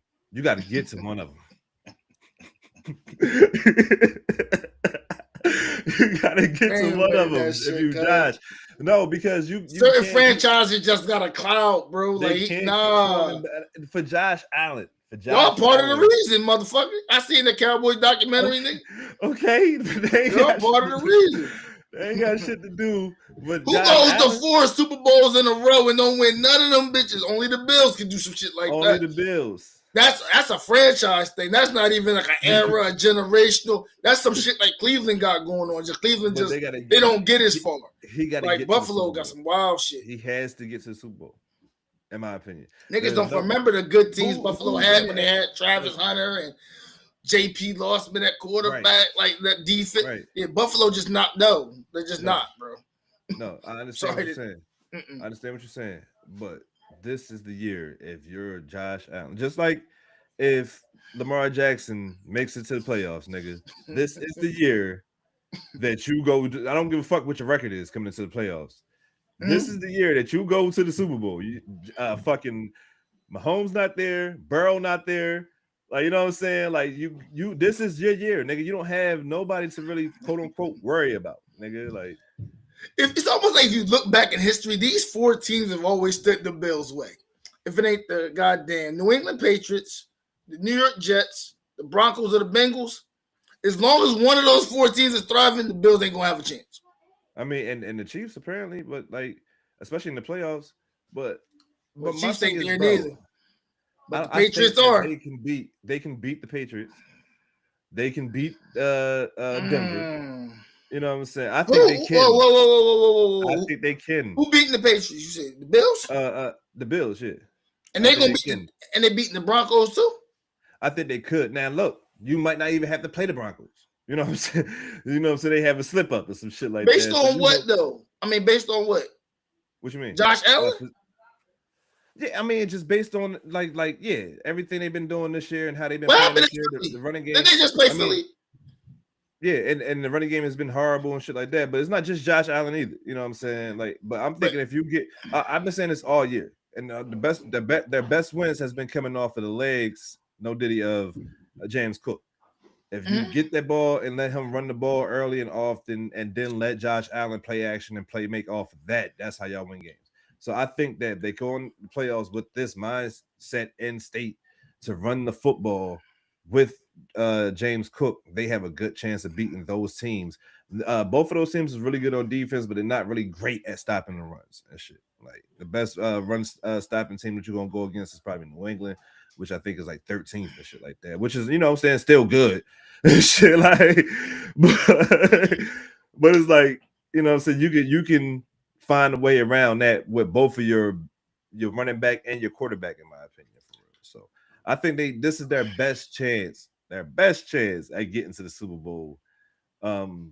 Well, maybe next year too, because you know Patrick Mahomes will be out most of that year and shit because Patrick Mahomes gonna be out. I'm just talking about from a pure standpoint of these are the teams that has been blocking you the last 4 or 5 years that is not in the playoffs and shit. These teams that you mentioned they haven't had no issues with these motherfuckers in the playoffs. They played a lot of these teams in the playoffs the last 4 or 5 years and beat these niggas and shit. The Broncos about 2 years ago were fucking horrible. Right. But look where they are now. They've made more strides in the NFL than the Bills have. They were just horrible 2 years ago. Listen. The thing with the Bills is they made a bigger stride because they was worse and shit. But the Bills has been consistently good, consistently stuck in fucking neutral. Because outside of Josh fucking Allen, I would rather say, you know what, our whole game plan is on 17. The rest of y'all gonna have to beat us, and none of y'all motherfuckers can, including James Cook. Well, I think James without Cook 17, without 17, y'all ain't doing shit. Well, I mean, Keon Coleman not even on schedule. They sitting in the fuck out of games. Right. The Bills ain't still managed to win 10+ games and shit. Like that's outside crazy. of Josh Allen and another person who don't get credit, Sean McDermott, the head coach, who does he does the best job he can, and it's goddamn good. Right. Outside of those two, the Bills is like you just don't know with them. Look, I understand what you're saying, bro. I'm not saying like from a fucking standpoint of a fan. I'm saying from a standpoint of for Josh Allen legacy's sake, this is the best opportunity that you have to go ahead and make that trip to the Super Bowl, nigga. I mean, This Josh right here. Allen gonna be a first ballot The Hall of niggas- Famer no matter what. The niggas But that's been he holding ain't you winning back shit. your whole career, the niggas Gonna that you continue to haven't hold been you able to back. beat in the playoffs. I'm talking about the niggas that you haven't been able to beat in the playoffs are not in the playoffs. The Bengals, you ain't shit. The Bengals and the Chiefs are not in the playoffs, nigga. This Yeah, is but your the- opportunity. But now the to Broncos go are. ahead. The Broncos Yeah, are but I don't threatening fear the fucking team. Broncos as much as I would fear a team that can offensively explode on you and shit. The Broncos is defensively like they're gonna stop you and shit. They're not gonna also they're gonna keep you in the game offensively and shit. So I think having a motherfucking playmaker like Josh Allen when he's in the game versus you know what I'm saying, the offense that might stutter here and there can work in the favor of the Bills and shit. And that's why I say he could beat teams like that because they're often now the I think the Patriots is more explosive, way more explosive than the Broncos on offense and shit. Can you At give least me consistently. 2 players on the Bills defense that you fear? Yeah. No, I can't. So this is the thing. What defensive tackle name and shit? What's homeboy name? The fact no. You don't know the nigga. I mean, Yeah, I know he get busy though. I know he get busy. That's all I know. They don't get better. Get busy. They don't get busier than more than Patrick Surtain. No, bro. Like, come on. It's levels. Yeah, it's a levels like, to some of this shit, bro. Yeah, you talking about but that's the problem. I'm not comparing that though. But that's the problem. So granted, you got defensive player of the year going against the MVP. That's what we're doing. We're not doing defensive tackle versus defensive player of the year. We're doing Pat Surtain versus Josh Allen. And shit. That's what we're doing. Right. So this is the thing. So Josh Allen is the only thing that can save the Bills. He is literally Clark Kent, Superman, all that. Right. So I'm going to put all the pressure on you. I don't feel your team can overcome. That's the whole thing with the Bills. But then you got to be Superman and all that shit and make your team, not and going make your to be team able to overcome. I get what you said. And how has that worked out for Josh Allen lately? I don't know. You know what I'm saying? So but yes, I'm saying the Chiefs are no longer here. Saying, but we can't acknowledge what the Broncos have managed to do. No, because the Broncos boys is getting at the quarterback. Right. They are giving you a hard time when Patrick Surtain missed 2 games. Right. Them boys are a threat. But them boys are a threat. You know why? Because their front end is so fucking dominant. On the back end, even if Patrick Surtain is not back there, them boys are going to give you hell. You 100% correct. That's a team that when you're Josh Allen, that's a lot to overcome. And now you're asking your defense, who, as my co-host would say, they got a defensive tackle who's nice, whose name we don't know. I can't remember his name. That's all. It's Ed Oliver. It's Ed Oliver. Yeah, there you go. Yeah. And then they got Greg. What's my man from the U? Greg Rouchier or whatever the defensive end. Yeah. I don't know if Milano is healthy or not because he's always injured and shit. Right. They're always hurt or inconsistent.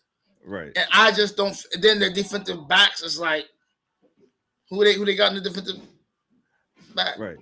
Like it's like you're inconsistent in the front. I still think that shit is a better matchup against Broncos offense and shit. Like their defense. Give me Bo Nix. Matchup. You know what I'm saying? And give me Bo Nix. Give me Cortland Sutton. Listen, give me their defense until the fourth quarter, and that's why I need Josh Allen to do his magic and shit like that. Because Bo Nix only show up in the fourth quarter. If that's what we're doing, this shit. And we know what you call coming. So which defense can shut down which quarterback? We already know which quarterback is better. But we also know what defense is going to pose the biggest Denver threat. definitely give up mad points in the second half too. So it's not like that. But when it counts in the playoffs, that's what I'm saying. If this game is close, and that's what I'm saying, bro. I'm not saying that I'm rooting for this nigga, but I'm saying that the pressure is on Josh Allen to make this shit happen. That's what I'm saying. And he's gonna break. He's gonna break. And I'm saying, and if he does, he deserves everything that y'all was saying about Lamar Jackson and all the other quarterbacks that y'all like to shit on. Y'all gotta say the same thing about Josh. I agree. That's what I'm saying. That's the whole point I was making. That's the whole point. No. That's the point you were making. But again, people, I like to mess with my brother sometimes. I understand. I'm just trying to get my point across. And as much as I like Sean McDermott, I'm going with the coach that won the Super Bowl. I'm going with Sean Payton. I ain't mad at that. Like I just don't feel the Bills at time where it counts. The Bills are not beating the Broncos. Hypothetically, right? Hypothetically, AFC Because it's Championship one thing we got to game. get around with the Bills. All right, hypothetically, AFC Championship game. You got the Patriots and the Broncos. Who you going with? Now that becomes a little harder, right? Because I don't understand exactly what vibranium Drake May is made of. I don't understand exactly what's going on over there all season. I just know they've been winning fucking games when it says final. I don't know where it's coming from. Right. I'm assuming it's Drake May. I mean, I just. I mean, they've been having a dope running game with the young boy. Wasn't that Travion Henderson? Oh yeah, from Ohio State. Yeah. Henderson's nice. I just have not paid enough attention to the Patriots. Motherfucking. I just know Mike Vrabel. Huh? The nigga Booty, what's his name? Okay, Sean Booty, the wide receiver. Yeah, Sean Booty. Balling. Whenever Christian Gonzalez is healthy, he's a top corner in the league. Stephon Diggs has been one of the best receivers in the second half of the season, like a motherfucker. You know what I'm saying? Like, and timeout. We see how we doing this. We can't do this with the Bills. We can't do this with the Bills. This is what I'm talking about. I understand, but that's what I'm saying. I wasn't fighting none of that. I know. I know. Yeah. I'm talking to our family, man. I'm talking to our people. This is why do not put your damn FanDuels or DraftKings on the Bills because the playoffs. Hey, keep your money. If the Bills make it to the AFC Championship, I'm putting money on them. Shit. I'm putting money on them. Don't follow New Jersey Premium though. You know what I'm saying? Not listen. So hopefully you wouldn't have to. And if this is hard for you guys, make sure you call 1-800-GAMBLER. You know what I mean? Facts. You know what I mean? You get help. You know, there's always somebody there to help you. Not follow nothing the fuck we say. I'm gonna tell you that. We're not professionals by any means. No. Shoot. My unprofessional opinion. Yeah, exactly. But go ahead. You was making the point. Yeah. So that the Patriots. I mean, they are a good team. I just don't understand exactly, like, okay, what's doing. Like Broncos, like I said, that defensive front. Bo Nix can be inconsistent at times. Right. But again, I do feel even with their running game, they do a decent job protecting him. That's the funny thing. The inconsistency doesn't come because like your offensive line isn't protecting you. Them boys actually do a good goddamn job. Right. He just be making some nut shit sometimes. Yeah. But I still think they can overcome it because that defense is just really that good. That's just me. And I think I would rather have one thing that is legitimately solid versus having a whole bunch of stuff that's in the air. I'm not sure. Only thing I'm sure what of. Are you not really sure of when it comes to the I think you're not sure in your belief of the Patriots. This is kind of like how I feel about the Broncos. No, they have a lot of legit things over there. I will agree with you. My thing with the Bills is they don't. That's the only thing. We passed the Bills. Well, in that case, no, I'm just saying I think they're a good team. I just don't understand. I guess I haven't paid enough attention. Hypothetically speaking, they have a whole bunch of shit. They have a whole bunch of shit. I mean, they are in game. Patriots versus Patriots. Well, you already said that you got the Broncos in the Super Bowl for the AFC. Yeah, I got the Broncos. Shit. And if the Rams doesn't win, you got the Broncos as the actual Super Bowl champs. That shit. Yeah, because I think young quarterbacks sometimes they still need. Because if you gotta think Drake May's still on a rookie contract. It's only but so much, huh? So is Bo Nix. Yeah, but that defense is a little different, man. Trust me. I just feel like it's going. If you get behind and you got to pass the ball, that's the last defense you want to have to pass the ball against and keep dropping back against. Because they're going to make it. They're going to make it hard for you on the front and the back end. But if you can stay consistent, that offense. I don't know who his favorite receiver, whether it's Kayshon Boutte or Diggs, but they're going to throw Patrick Surtain on him, and you can forget about it. So then you got to have the front, and then as a young quarterback, I mean, Vrabel can only do so much from the sideline. You still got it, McDaniels. You gotta run your movie, and I don't know how that looks for. I think their running game can give Denver problems for real. Okay. I think their offensive line can really give Denver problems, low key for real. Okay. On some real shit. When it comes to the Patriots, I think they're Patriots the best team in the league. Yeah. Yeah. Right. Yeah. Okay. I believe. Yeah. When it comes to I think Denver might be number 1 seed. Hold on, let me see. I was just looking at that shit.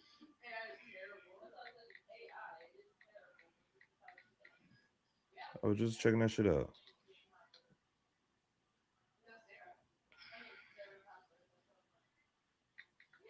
Yeah, Denver is the number 1 seed. Patriots number 2. Okay. They both 13-3 and shit. So I'm guessing it's going off of strength of schedule maybe and shit. But when it comes to the goddamn Denver Broncos versus the Patriots, I think they're a lot of like I think the Patriots offense is just a little bit more consistent than the Denver Broncos offense for real. And of course, the Denver Broncos defense is better than the Patriots defense. Although the Patriots defense is a top 5, top 10 Now scoring defense. You know what I'm the saying? Patriot offense is definitely something to fear for sure. But one thing you don't want to do this season, in my opinion, is have to go to Mile High and play the Broncos. You don't want Well, to. that is a fact. No, I'll give you that one. Yeah, You don't want that's to a go there and fact. play So them. yeah, the best thing that anything could happen is the Chargers beating.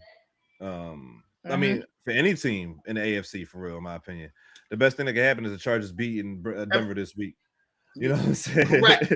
So, yes, everybody in the AFC should be in unison. For real. Hope the Broncos lose, because if not, they're gonna have a first round bye, and everybody gonna have to go to Mile High to have to Mile play them. High, And yeah, that's what facts. no And one want think to go about there. the teams that the only team that you really The got faith in, and air it's is crazy, different bro. up there. That deep they It's gonna be. crazy, bro. You don't want Because to go like, there. think about it. The only team that you really had faith in going there and beating the motherfuckers is probably the Patriots. Because everybody else is in the playoffs, the Jaguars, the Texans, the Excuse me. Chargers, and the Bills. You ain't got no faith with them going to Mile High Hell no. Hell, that's what I'm saying. to do that I don't shit. trust with just Josh Allen. I see like 4 or 5 sacks and maybe a fumble. What's the deal, bro? Going on, man. Yeah, so yeah, like the best thing that can happen for the AFC this week right now is Mm-hmm. the Chargers beating Denver. And do they have to go to Denver? I believe they go to Denver. I would So assume that's so, because I so feel like that's even Denver that's got a better conference record.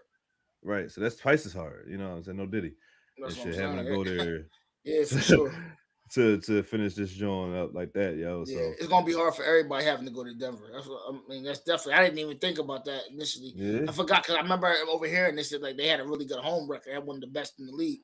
So Well, they when they 13 play, and 3. So yeah. I'm yeah, pretty sure they what haven't lost too many at home.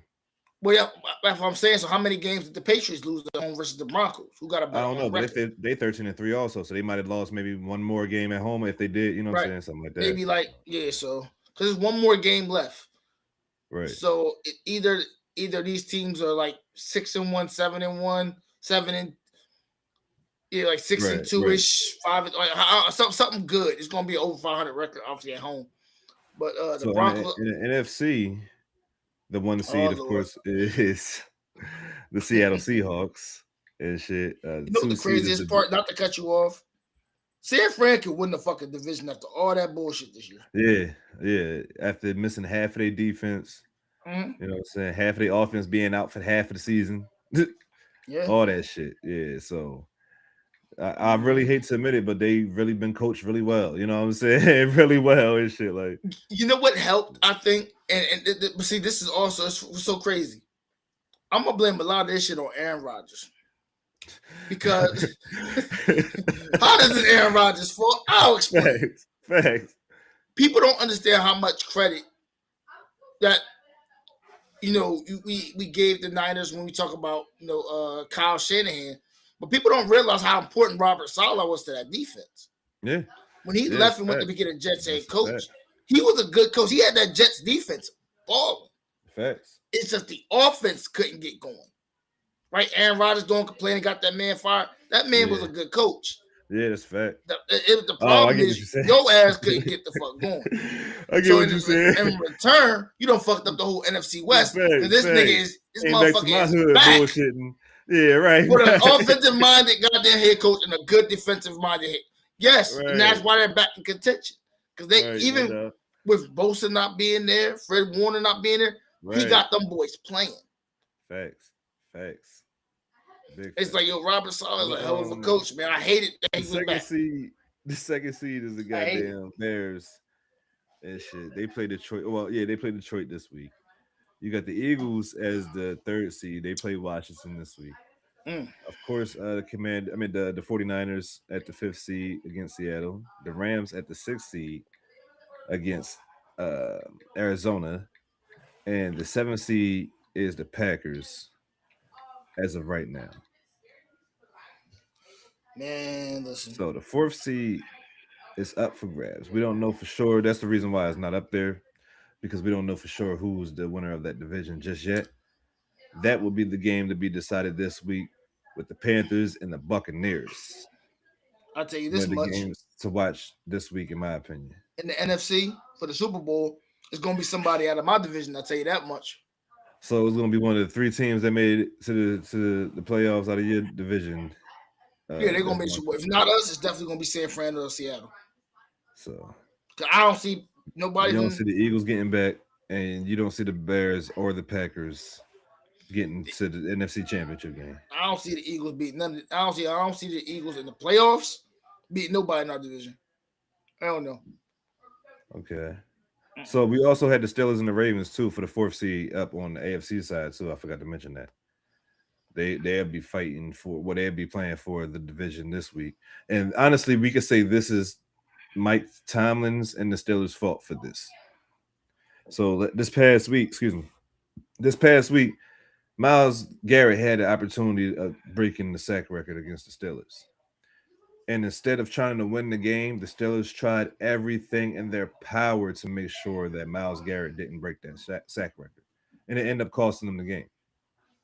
So now, instead of winning the division last week when you could have won it against the Cleveland Browns, you were playing for the division this week against the team that can also win a division. Right. I think that's bad coaching. That's bad game management on their behalf. If it's in fact true that they put more focus on Myles Garrett not getting that sack record, which it looked like it did to me also, you know what I'm saying? Yeah, they did. Then winning that game, because that's malpractice. If you know what I'm saying? If you ask me and shit like that, like it's hating that. It's hating that it's highest quality. Right. It's purest form and shit like absolutely, without a doubt. For real, bro. Because I mean, in my opinion, you can't pass up a chance to win a division because you don't want a man to have a history moment on your team.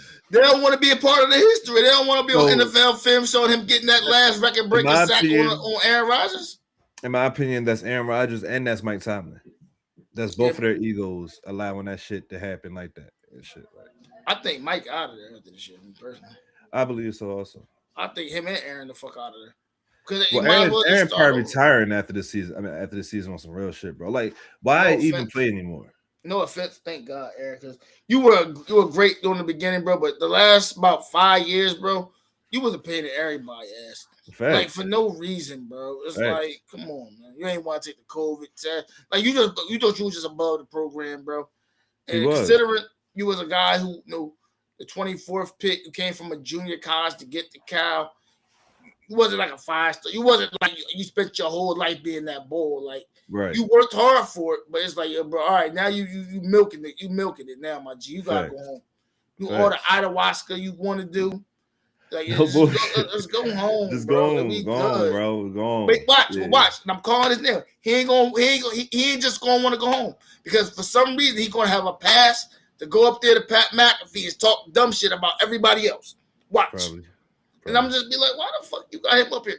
And I'm just like, yo, bro. I wouldn't be surprised if and when he does retire, he end up on Pat McAfee's show like full time and shit. Like, bro, I'm telling you, he's gonna give him up there. He's gonna give him a platform to say a whole bunch of goofy shit. I'm so telling you. But where's Suge Knight when you need him? We never answered the fucking question of the week, nigga. And we almost 2 hours in. Yeah, what's the question so we can get out here? We can get out of here. The week is. Well, you named your football champions. Now, who is your NBA champions of 2026? Yeah, we ain't really talking about basketball. It's early in the season right now. That's what I'm saying. This is just it's too really a way too. Man, you know who I want to win it? And it's kind of like your Bill situation. I would love. This is the best opportunity the New York Knicks are going to have in winning the NBA championship. No doubt. Yeah, I'm down with that. Y'all get a jump start, a head start on everybody else. If y'all can, and unfortunately, the Bills. I don't think y'all listen. I know how I knew y'all were going to squander this NBA this year when y'all won the goddamn Emirates Cup. We know what the fuck happened when they won the cup. Y'all not focused. Yeah. Y'all not focused. Goddamn Carl and nigga, we try to get you, make you got double. You out here wanting to get married. Oh, congratulations. But you know what I mean? Other things we got to be worried about. Congratulations. Right now, God damn it. Josh Hart being the Diddy of all Diddies. Yeah, I ain't checking that man oil like that for Crazy the work, bro. you In gonna front of just do that. millions. And my thing, I was disappointed more in Jalen Brunson because you wasn't mad enough for what just The happened. reaction wasn't good enough for me, nigga. Like You that wasn't mad enough. that happens. Like y'all do Yeah. this type of shit. You was more like you gonna do this You now. gonna do this here? Not that you gonna do this. You gonna do this here now. Right. Like come on, like my man, like yo, you ain't. I'd have pushed him. Something like yo, somebody hold me back. I'm about to fuck you up. We gonna have to fight right here. At least act Yeah. like I'm mad. He did. You know how you like check the oil. Like, no Diddy. Like yo, he was just like he just wild on it. Said, "Oh, it's you." Like really, dude. Like he did that really. Like come on, bro. Oh yeah, so we do one more announcement because we did have a winner of the fantasy football league and shit. I forgot bro name. Sorry about that. I wasn't prepared to make this announcement today, but I just looked at the trophy up there, so I was like, "Fuck it, let me just." We'll post it. We'll post it. Yeah. We definitely post it up there for you and shit like that. You gotta hit me up so I can send the trophy to you. I told you whoever wins actually get the trophy sent to them and shit like that. So you hit me up and shit, you get the trophy sent to you, bro. But we're gonna wrap this episode up, man. We've been here. It's been 2 hours. Hopefully, you guys enjoyed the conversation we have and shit. Yeah, it's for first one of the year, man. First one of the year, and we will be back for a lot more people that's gonna be on the pod and shit. And I can't wait to show you guys who we have in store and shit. But until next time, as always, remember to stay fried, my friends. We are gone. Yep.